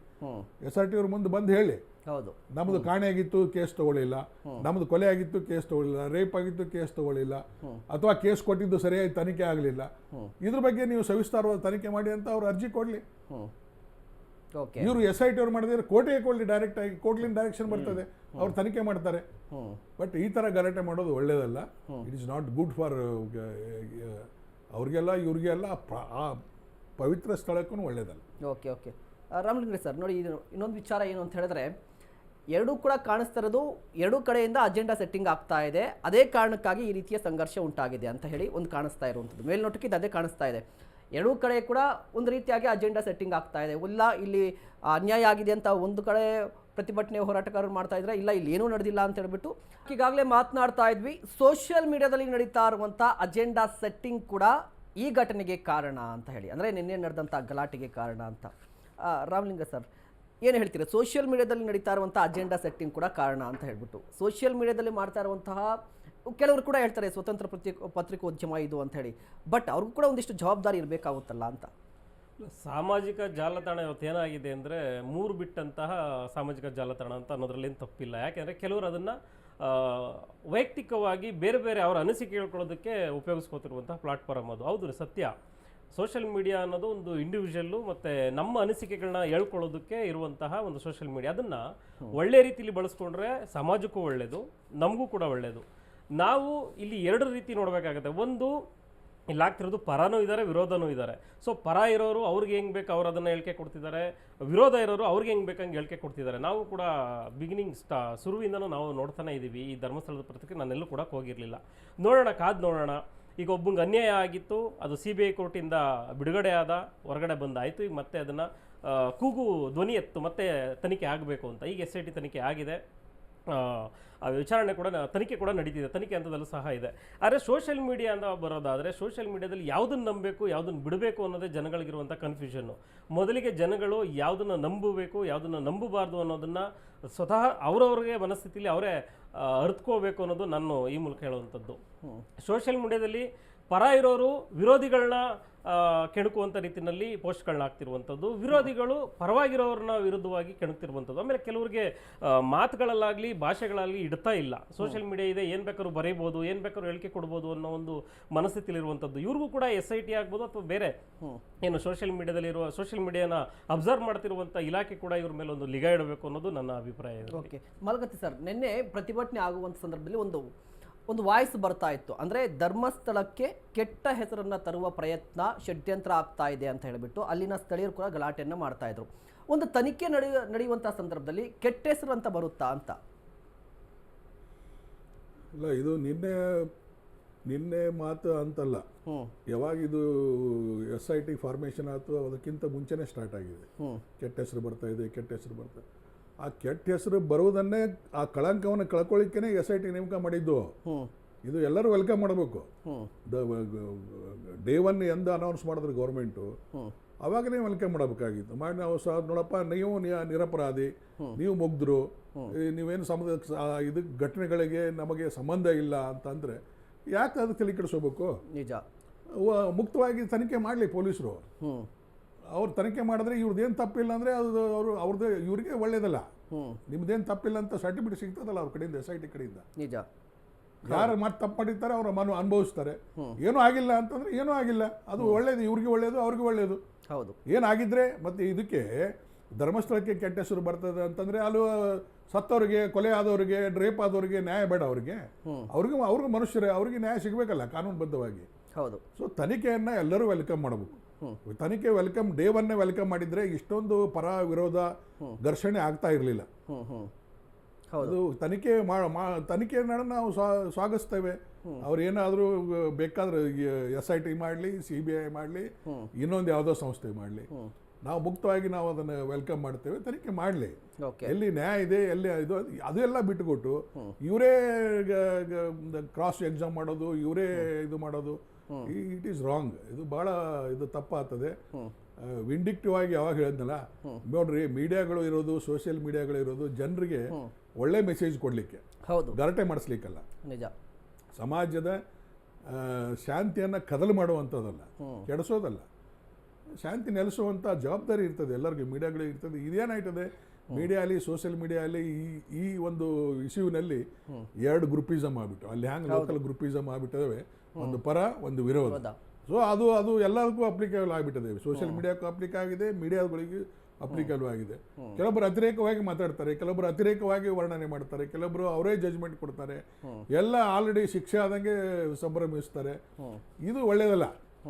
ಈ ಅವಕಾಶ ಕೊಡಲಿ. ತನಿಖೆ ನಡೆದಿದೆ, ನ್ಯಾಯಯುತವಾಗಿ ತನಿಖೆ ಮಾಡ್ತಾ ಇದ್ದಾರೆ, ಕಾನೂನುಬದ್ಧವಾಗಿ ತನಿಖೆ ಮಾಡ್ತಾ ಇದ್ದಾರೆ, ಅದು ವೈಜ್ಞಾನಿಕವಾಗಿ ತನಿಖೆ ಮಾಡ್ತಾ ಇದ್ದಾರೆ. ಅವ್ರಿಗೆ ಅವಕಾಶ ಕೊಡಲಿ. ಇವರಲ್ಲಿ ಏನಾದರೂ ಮಾಹಿತಿ ಇದ್ದರೆ ನೇರವಾಗಿ ಹೋಗಿ SIT ಮಾಹಿತಿ ಕೊಡಲಿ. ಅವ್ರು ತನಿಖೆ ಮಾಡೋರಿಗೆ ಹೆಲ್ಪ್ ಮಾಡಲಿ. ಪೊಲೀಸರೇ ತನಿಖೆ ಮಾಡಬೇಕು. ಪೊಲೀಸರು ಜನರ ಸಹಕಾರ ಇಲ್ಲಾರದೆ ಪೊಲೀಸರು ತನಿಖೆ ಮಾಡಲಿಕ್ಕೆ ಆಗಲ್ಲ. ಜನರ ಸಹಕಾರ ಬಹಳ ಇಂಪಾರ್ಟೆಂಟು. ಅವ್ರಿಗೇನು ಮಾಹಿತಿ ಇದೆ, ಸರ್ ನೋಡಿ ಈ ಥರ ಮಾಹಿತಿ ಇದೆ ನೋಡಿ, ಅವ್ರು ಕೊಡಲಿ. ಈ ಗ್ರೂಪ್ನವ್ರಿಗೆ ಕೊಡಲಿ, ಆ ಗ್ರೂಪ್ನವ್ರಿಗೆ ಕೊಡಲಿ. 2 ಗ್ರೂಪ್ನವ್ರಿಗೆ ವೆಲ್ಕಮ್ ಮಾಡ್ತಾರೆ SIT ಅವರು. ಅವ್ರೇನು ನೀವು ಬೇಡ ಅಂತ ಯಾರಿಗೇನು ಅನ್ನೋದಿಲ್ಲ. ಯಾರಿಗೆ ಇನ್ಫಾರ್ಮೇಷನ್ ಇರ್ತದೆ ಅದು ಇದೆ, ಅವರು ರಾಂಗ್ ಅಂತ ಅವ್ರಿಗೆ ಮಾಹಿತಿ ಕೊಡಲಿ. ಇವ್ರು ಹೇಳೋದು ವಿಷಯ ಇದು ರಾಂಗ್ ಇದೆ ಸರ್, ಈ ಥರ ಇದೆ ಅಂತ ಅವ್ರಿಗೆ ಕನ್ವಿನ್ಸ್ ಮಾಡಿ. ಯಾರು ಬೇಡ ಅನ್ನೋದಲ್ಲ. ಯಾರಿಗೆ ಅವ್ರಿಗೆ SIT ಅವರು ಯಾರು ಸೀನಿಯರ್ ಆಫೀಸರ್ಸ್ ಇದ್ದಾರೆ, ಎಲ್ಲರೂ ಅವ್ರಿಗೆ ಹೋಗಿ ಫ್ರೀಯಾಗಿ ಭೇಟಿ ಆಗುವಂಥ ಅವಕಾಶ ಇದೆ. ಹೌದು. ರೈಟಿಂಗಲ್ಲಿ ಕೊಡಲಿ, ಓರಲ್ಲಿ ಹೇಳಲಿ, ಏನಾದರೂ ಹೇಳಿ. ಆದರೆ ಈ ಥರ ಗಲಾಟೆ ಮಾಡೋದು ಯಾವುದಕ್ಕೂ ಒಳ್ಳೆಯದಲ್ಲ. ಇದು ಪವಿತ್ರ ಸ್ಥಳಕ್ಕೆ ಧಕ್ಕೆ ತರುವಂಥ ವಿಷಯ. ಇದು ಯಾವುದೇ ಆಗಲಿ ವಿಂಡಿಕ್ಟಿವ್ ಇರಬಾರ್ದು. ಪೂರ್ವಾಗ್ರಹ ಪೀಡಿತರಾಗಿ ಯಾವುದೂ ಕೆಲಸ ಮಾಡಬಾರ್ದು. ನಿಶ್ಚಳ ಮನಸ್ಸಿನಿಂದ ವೆಲ್ಕಮ್ ಮಾಡ್ರಿ, ತನಿಖೆ ನಡಲಿ, ಏನು ತನಿಖೆಗೆ ಸಹಕಾರ ಕೊಡಲಿ, ಇವ್ರ ಹತ್ರ ಏನಾದರೂ ಇನ್ಫಾರ್ಮೇಷನ್ ಇದ್ದರೆ ಅವ್ರಿಗೆ ಕೊಡಲಿ, ಮುಕ್ತವಾದ ತನಿಖೆ ಮಾಡಲಿಕ್ಕೆ ಅವಕಾಶ ಮಾಡಿಕೊಡ್ಲಿ. ಕಶ್ಯಪ್ ಸರ್ ಏನು ಹೇಳಕ್ಕೆ ಸರ್, ಈಗ ಇಡೀ ಪ್ರಕರಣವನ್ನು ಸ್ವಲ್ಪ 3-4 ಆ್ಯಂಗಲಲ್ಲಿ ಅವಲೋಕನ ಮಾಡೋಣ. ಆ್ಯಂಗಲ್ ನಂಬರ್ 1, ಈ ಯಾವಾಗಿದ್ದು ಸೌಜನ್ಯ ಕೇಸು ಅಂತ ಹೊರಗೆ ಬಿತ್ತದು ಕೇಸು, ವಿಸಿಲ್ ಬ್ಲೋವರು ಏನು ಅದನ್ನು ರೈಸ್ ಮಾಡಿದ್ರು, ಆ ಸೌಜನ್ಯ ಕೇಸನ್ನು ಅದೇ ಕರ್ನಾಟಕ ಪೊಲೀಸು, ಕರ್ನಾಟಕದಲ್ಲಿರ್ತಕ್ಕಂಥ ಪ್ರತಿಭಾವಂತ ಪೊಲೀಸ್ ಅಧಿಕಾರಿಗಳು ಒಂದು CID ತನಿಖೆ ಕೊಟ್ಟಾಗ ಅದು that was A wonderful investigation ಮಾಡಿದ್ರು ಅಂಥೇಳಿ ಒಂದು ರಿಪೋರ್ಟ್ ಆಗಿ ಕೊನೆಗೆ ಅದೇ ಸರಿ ಬರಲಿಲ್ಲ ಅಂಥೇಳಿ, ವಿಸಿಲ್ ಬ್ಲೋವರು ಅವರ ಡಿಮ್ಯಾಂಡ್ ಸರಿ ಬರಲಿಲ್ಲ ಅಂಥೇಳಿ that has gone to CBI ಕೂಡ ಅವ್ರೇನು ಒಂದು ವರ್ಡಿಕ್ಟ್ ಮಾಡಿಬಿಟ್ಟು ಅದೇನು ಅದಕ್ಕೊಂದು ತಾರ್ಕಿಕ ಅಂತ ಕೊಡಲಿಲ್ಲ. ಆದರೆ ಇಲ್ಲಿ ಪ್ರಶ್ನೆ ಹುಟ್ಟೋದೇನೆಂದರೆ, ನಮ್ಮ ಮಾಲಗತ್ತಿ ಸಾಹೇಬ್ರು ಹೇಳಂಗೆ ಇಲ್ಲಿ ಪ್ರಶ್ನೆ ಹುಟ್ಟೋದೇನೆಂದರೆ, ಸೌಜನ್ಯ ಏನು ಪ್ರಕರಣ ಏನಿದೆ, ನಾನು ಕೊಲೆ ಪ್ರಕರಣ ಅಂತ ಹೇಳಕ್ಕೆ ಇಷ್ಟನೇ ಪಡಲ್ಲ, ಆ ಪ್ರಕರಣ ಮುಗಿದೋಗಿದ್ದು ಆದಾಯ ನನ್ನ ಪ್ರಕಾರ. ಆ ಪ್ರಕರಣದೊಳಗೆ ಏನಾಗಿದೆ, ಇವರು ಅದನ್ನು 1 ವರ್ಷ 2 ವರ್ಷ ಬಿಟ್ಟ ನಂತರ ಅದನ್ನು ಶುರು ಮಾಡಿದ್ದು. ನೀವು ಶುರು ಮಾಡಿದಾಗ ಏನಾಯ್ತು ಅಂದರೆ ಸೌಜನ್ಯ ಅನ್ನತಕ್ಕಂಥ ಒಂದು ಕಂಟೆಂಟ್ ಇಟ್ಕೊಂಡು ನೋಡಿ ಸರ್, 2 ಥರ ಸುದ್ದಿ. ಒಂದು ತಪ್ಪು ಮಾಹಿತಿ ಕೊಡೋ ಸುದ್ದಿಗಳು, ರಾಂಗ್ ನ್ಯೂಸ್. ಇನ್ನೊಂದು ಇಂಟೆನ್ಷನ್ ನ್ಯೂಸ್ ಅಂತ, ಸುಳ್ಳು ಸುದ್ದಿ, ತಪ್ಪು ಸುದ್ದಿ ಅಂತ. ಸುಳ್ಳು ಸುದ್ದಿ ಏನು ಕೊಡ್ತಾರಂದರೆ, ನಮ್ಮ ಹತ್ರ ಮೊಬೈಲ್ ಒಳಗೆ ಇದೆ, ಡಾಕ್ಯುಮೆಂಟ್ಸ್ ಕೊಡ್ತೀವಿ. ಅದು 2000 ಯಾರ್ಯಾರು ವಿಜಿಲ್ ಬ್ಲೋವರ್ ಇದ್ದರು ಅವರೆಲ್ಲರ ಮೊಬೈಲ್ ಒಳಗೆ ಇದಿದೆ, ಯಾವುದು ನಮ್ಮ ಹತ್ರ ಇದೆ, ನಮ್ಮ ಹತ್ರ ಎವಿಡೆನ್ಸ್ ಇದೆ, ನಮ್ಮ ಹತ್ರ ಡಾಕ್ಯುಮೆಂಟ್ಸ್ ಇದೆ ಅಂತೇಳಿ ವಿಜಿಲ್ ಬ್ಲೋವರ್ಗಳು ಯಾರಿದ್ದಾರೆ. ಇನ್ನೊಂದು ಪ್ರಶ್ನೆ ಏನಂತ ಹೇಳಿದ್ರೆ, ನೀವು ಹೇಳ್ತಾ ಇದ್ರಿ ಕೋರ್ಟ್ ವರ್ಡಿಕ್ಟ್ ಬಂದಾಯಿತು, ತೀರ್ಪು ಬಂದಾಯಿತು ಅಂತ ಹೇಳ್ಬಿಟ್ಟು. ಬಟ್ ತೀರ್ಪಲ್ಲಿ ಒಂದು ನ್ಯಾಯಾಧೀಶರು ಒಂದು ಮೆನ್ಷನ್ ಮಾಡ್ತಾರೆ, ಇಲ್ಲಿ ಇಡೀ ತನಿಖೆಗೆ ಸಂಬಂಧಪಟ್ಟಂತೆ ಒಂದಿಷ್ಟು ಲೋಪದೋಷ ಆಗಿದೆ. ಈಗ ಆ ಸಂತೋಷ್ ಅಂತ ವ್ಯಕ್ತಿ ಏನಿದ್ನಲ್ವಾ, ಈತನನ್ನು ನಾನು ಗೌರವಪೂರ್ವಕವಾಗಿ ಬಿಡುಗಡೆ ಮಾಡ್ತಾ ಇದ್ದೀನಿ ಅಂತ. ಅಂದರೆ ಈತ ನಿರಪರಾಧಿ ಅಂತ ಆದರೆ ಯಾರು ಕೊಲೆ ಮಾಡಿರೋರು, ಅಪರಾಧವನ್ನು ಎಸಗಿರೋವಂಥವ್ರು ಇರಬೇಕಲ್ವಾ, ಅವ್ರು ಯಾರು ಅನ್ನೋದು ಹೋರಾಟ ಮಾಡೋದು ತಪ್ಪಾ? ಒಂದು ಸೆಕೆಂಡ್ ಬರ್ತೀನಿ, ಕರೆಕ್ಟ್. ಅದು ಯಾವಾಗ ಗಣ ನ್ಯಾಯಾಲಯ ಏನು ಹೇಳುತ್ತೆ ಅಂತಂದರೆ, ಆತನ ಮೇಲೆ ಸಾಕ್ಷ್ಯಾಧಾರಗಳು ಸಿಕ್ಕಿಲ್ಲ, ಆತನ ಮೇಲೆ ಯಾವುದೇ ಥರದ ಒಂದು ಆತನ ಅಪರಾಧಿ ಅಥವಾ ಅವನೇ ಆರೋಪಿ ಅಪರಾಧಿ ಅಂತ ಹೇಳಿ ಘೋಷಣೆ ಮಾಡೋದಕ್ಕೆ ಯಾವುದೇ ಸಿಕ್ಕಿಲ್ಲ ಅಂತೇಳಿ ಕೋರ್ಟಿಗೆ ಮನವರಿಕೆ ಆದಾಗ ಆತನಿಗೆ ಬಿಡುಗಡೆ ಮಾಡ್ತಾರೆ. ಇನ್ನೊಂದು ಆರ್ಡರ್ ಮಾಡ್ತಾರೆ, ಅಲ್ಲಿ ಇನ್ನೊಂದು ಆರ್ಡರ್ ಮಾಡಿದ್ದಾರೆ, ಇಫ್ ಸರಿ ಹೋಗಲಿಲ್ಲ ಅಂತಂದರೆ ರಿವೈಸ್ ಪಿಟಿಷನ್ ಹಾಕೊಳ್ಳಿ ಅಂತ ಹೇಳಿರ್ತಾರೆ. ರಿವೈಸ್ ಪಿಟಿಷನ್ ಅದಕ್ಕೆ ಏನು ಹೇಳ್ತಾರೆ, ಅಪ್ಲಿಕೇಶನ್ ಅಂತೀವಿ, ಒಂದು ಕಮಿಟಿಯಿಂದ ಬರುತ್ತೆ, ಅದಕ್ಕೆ ನೀವು ಹಾಕೋಬೋದಾಯ್ತು. ಅದಕ್ಕೆ ಯಾರು ಹಾಕೊಳ್ಳಿಲ್ಲ, ಇನ್ಕ್ಲೂಡಿಂಗ್ ದರ್ ಮದರ್, ಫಾದರ್, ಸಂಬಂಧಪಟ್ಟವ್ರು ಯಾರಿದ್ದಾರೆ ವಿಜಿಲ್ ಬ್ಲೋವರ್ಸು, ಅವ್ರು ಯಾರು ರಿವೈಸ್ ಪಿಟಿಷನ್ ಅಪ್ಲಿಕೇಶನ್ ಹಾಕೊಳ್ಳೇ ಇಲ್ಲ. ಹಾಕಿದ್ರೆ ಸಿಗ್ಬೋದಾಯ್ತು, ಅದು ಹಾಕಿದ್ರೆ ಈ ಸಮಸ್ಯೆಗಳು ಬರ್ತಾನೆ ಇರಲಿಲ್ಲ, ಅಥವಾ ಬರ್ತಾ ಇರಲಿಲ್ಲ, ಅಥವಾ ಬರ್ತಾ ಇರ್ಬೋದು. ಯಾವಾಗ ಅದು ಒಂದು ಕಡೆ ಒಂದು ಅಲ್ಲಿ ಅಂದರೆ ಅಲ್ಲಿ ಆ ಒಂದು ಕೋರ್ಟ್ ವರ್ಡಿಕ್ಟ್ ಕೊಡ್ತು, ನೀನು ಗೌರವಪೂರ್ವಕ ಬಿಡುಗಡೆ ಮಾಡ್ತೀವಿ ಅಂತ ಅರ್ಥ ಅಂದರೆ ಒಂದು ಅನಾಹುತ ಆಗಿಲ್ಲ ಅಂತ ಅರ್ಥ ಅಲ್ಲ, ಒಂದು ಕೊಲೆ ಆಗಿಲ್ಲ ಅಂತ ಅರ್ಥ ಅಲ್ಲ. ಅದು ಆ ಕೊಲೆಗೆ ಸಂಬಂಧಪಟ್ಟತಕ್ಕಂಥ ಸಾಕ್ಷ್ಯಾಧಾರಗಳು ಸರಿಯಾಗಿ ನ್ಯಾಯಾಲಯಕ್ಕೆ ಮನವರಿಕೆ ಆಗದಿರೋ ಕಾರಣ ಆ ಕೋರ್ಟಲ್ಲಿ ಖಲಾಸೆ ಆಯ್ತು ಅಷ್ಟೇ. Matter is still pending, it is not ended. ಅದಾಯ್ತು, ಅದು ತಂದು CBIಗೆ ಹೋಯ್ತದು. CBIನಲ್ಲೂ ಕೂಡ ಅದು ಎಂಡ್ ಆಗಲಿಲ್ಲ. ಕೊನೆಗೆ ಸುಮಾರು ವರ್ಷಗಳು ನನಗೇನು ಅಂತ ಹೇಳಿದ್ರೆ, 100 ವರ್ಷ ನೀವು ಹೋರಾಟ ಮಾಡಿ ಅನ್ಯಾಯದ ವಿರುದ್ಧ, 100 ವರ್ಷ 1000 ವರ್ಷ ಹೋರಾಟ ಮಾಡಿ. ಯಾಕಂದರೆ ಹೋರಾಟದ ದಿಕ್ಕು ಭಾರತ ದೇಶದಲ್ಲಿ ಸುಮಾರಿದೆ, ಆಯ್ತಲ್ಲ. ಇಲ್ಲಿ ಏನಾಯ್ತು ಅಂದರೆ, ಮೊದಲನೇ ಸಲ ಪೊಲೀಸ್ ಇಲಾಖೆ ಏನು ಒಂದು ದಕ್ಷ ಪೊಲೀಸ್ ಅಧಿಕಾರಿಗಳು CID COD ಹೋದಾಗ ಅವರು ಒಂದು ರಿಪೋರ್ಟ್ ಕೊಟ್ಟಾಗ ಆ ರಿಪೋರ್ಟಿನ ಅನುಗುಣವಾಗಿ ಒಂದು ವರ್ಡಿಕ್ಟ್ ಆಯಿತು, CBIಗೆ ಹೋಯ್ತು, ಒಂದು ಎಂಡ್ ಆಯ್ತದು. ಅದಾದಮೇಲೆ ನೀವು ಮಾಡ್ಕೊಂಬಂದಿದ್ದು ಇಷ್ಟು ವರ್ಷ ಹೆಂಗೆ ಗೊತ್ತ ಹೇಳ, it is only targeting something, not with this. ಇದಕ್ಕೆ ಸಪೋರ್ಟ್ ಮಾಡಬೇಕು ಅಂತ ಬರಲಿಲ್ಲ ಅದು. ನೀವು ಬೇರೆನೇ ಒಂದು ಅಜೆಂಡ್ ಹಾಕೊಂಡು ಬಂದ್ರಿ. ಅಜೆಂಡ್ ಹಾಕೊಂಡು ಬಂದಾಗ ಏನು ಮಾಡಿದ್ರಿ ನೀವು, you became a judge and jury. ನೀವೇ ಜಡ್ಜ್ ಜೂರಿ ಆಗ್ಬಿಟ್ರಿ. ಕೇವಲ ಒಂದು ಇಡೀ ರಾಜ್ಯಕ್ಕೆ ಸಂಚಲನ ಆಗತಕ್ಕಂಥ ಒಂದು ವಿಷಯನ ನೀವೇ ತೀರ್ಮಾನ ಮಾಡ್ಕೊಂಡ್ಬಿಟ್ರಿ. ಅದೆಲ್ಲ ಒಂದು ಕಡೆ ಬರಲೇ ಇಲ್ಲ. ಅದು ಕೊನೆಗೆ ಎಲ್ಲರೂ ಒತ್ತಡ ಬಂದಾಗ ಏನಾಯ್ತು ಅಂದರೆ, ಒಂದು SIT ಫಾರ್ಮೇಷನ್ ಆಯ್ತು. ಪೊಲೀಸ್ ಅಧಿಕಾರಿಗಳು ಇದ್ದಾರೆ ಇಲ್ಲಿ. ಅದು ಒಂದ್ಸಲಿ ಕೊಟ್ಟ ಮೇಲೆ ಶುಡ್ ಹ್ಯಾವ್ ಕೆಪ್ಟ್ ಕ್ವೈಟ್, ಸುಮ್ಮನಿರ್ಬೇಕಾಯ್ತು. ಅವರು ಮುಗಿತಾಗ ಸುಮ್ಮನಿರ್ಬೇಕು, ಸೈಲೆಂಟ್ ಆಗಿ. ಯೂಟ್ಯೂಬರ್ ಸುಮ್ಮನಿರ್ಬೇಕಾಯ್ತು, ಇವ್ರು ಸುಮ್ಮನಿರ್ಬೇಕಾಯ್ತು. ಯೂಟ್ಯೂಬರ್ ಜಡ್ಜ್ಗಳ ಸರ್, ನಾನು ಕೇಳೋದಿಷ್ಟೇ, ಯೂಟ್ಯೂಬರ್ ಅವರು ಜಡ್ಜ್ಗಳ ಅವರು. ಈ SIT ತನಿಖೆ ನಡೆಯುವಂಥ ಸಂದರ್ಭದಲ್ಲಿ ಸ್ಪಾಟ್ ನಂಬರ್ 11ಕ್ಕೆ ಅಧಿಕಾರಿಗಳು ಹೋಗ್ತಾರೆ. ಸ್ಪಾಟ್ ನಂಬರ್ 11ಕ್ಕೆ ಅಧಿಕಾರಿಗಳು ಹೋದಂಥ ಸಂದರ್ಭದಲ್ಲಿ ಆ ಅನಾಮಿಕ ವ್ಯಕ್ತಿ ಇಲ್ಲಿ ಬೇಡ, ಬೆಟ್ಟದ ಮೇಲೆ ಉತ್ಖನನ ಮಾಡಬೇಕು ಅಂತ ಹೇಳ್ತಾನೆ. ಬಟ್ ಆ ಉತ್ಖನನದ ಸಂದರ್ಭದಲ್ಲೇ ಧರ್ಮಸ್ಥಳದ ಗ್ರಾಮ ಪಂಚಾಯಿತಿಯ ಮಾಜಿ ಅಧ್ಯಕ್ಷರು ಒಂದು ಹೇಳಿಕೆಯನ್ನು ಕೊಡ್ತಾರೆ, ನೀವು ಮೇಲೆ ಹೋದರೆ ಮೃತದೇಹಗಳು ಸಿಗುತ್ತೆ, ಕಾರಣ ಏನಂದರೆ ಅಲ್ಲಿ ಸೂಸೈಡ್ ಮಾಡ್ಕೊಂಡಿರುವಂಥ ಜನರಿದ್ದಾರೆ, ಆ ಮೃತದೇಹಗಳನ್ನು ನಾವು ಅಲ್ಲೇ ದಫನ್ ಮಾಡಿದ್ದೀವಿ ಅಂತ ಹೇಳ್ತಾರೆ.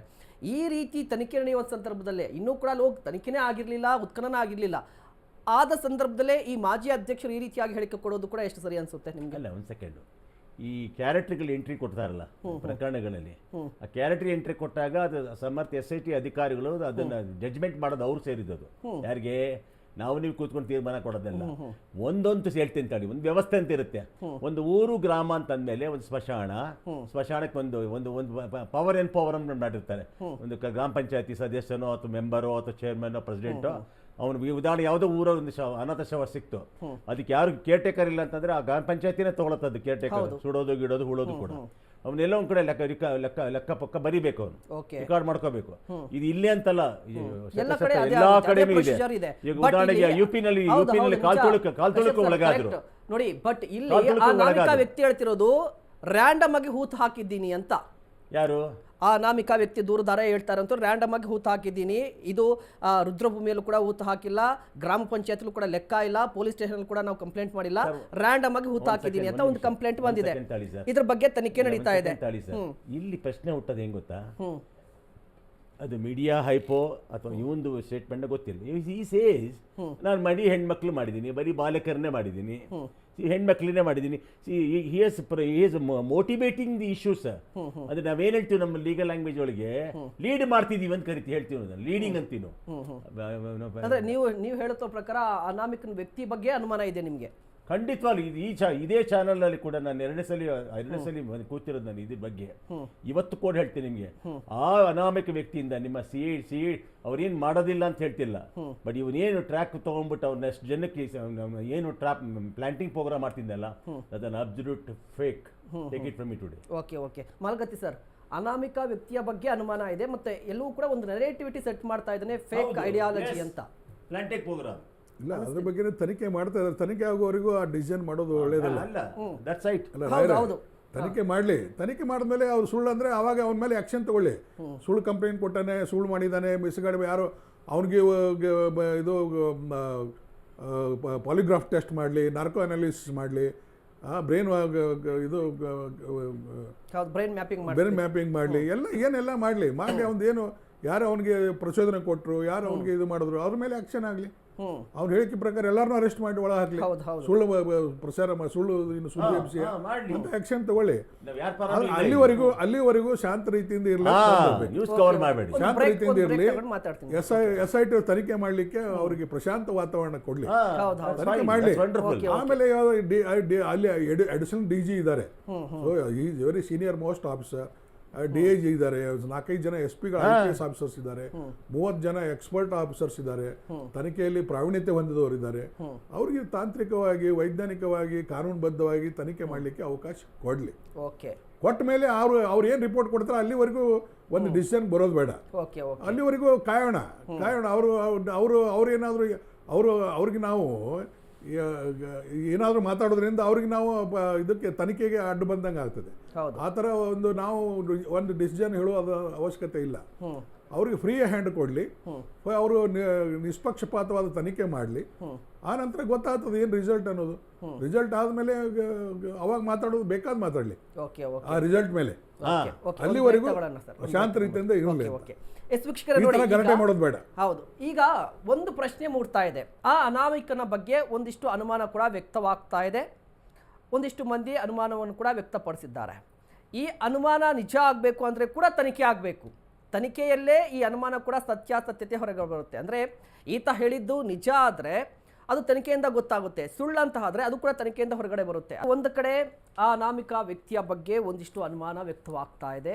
ಯಾಕೆ ಅಂತ ಹೇಳಿದ್ರೆ, ಆತ ತೋರಿಸಿದ 13 ಸ್ಪಾಟ್ಗಳ ಪೈಕಿ 12 ಸ್ಪಾಟ್ಗಳ ಉತ್ಖನನ ಆಗಿದೆ. ಅದರಲ್ಲಿ ಏನು ಸಿಕ್ಕಿದೆ, ಏನು ಸಿಕ್ಕಿಲ್ಲ ಅನ್ನೋದ್ರ ಬಗ್ಗೆ ಕೂಡ ಒಂದಿಷ್ಟು ಚರ್ಚೆ ನಡೀತಾ ಇದೆ.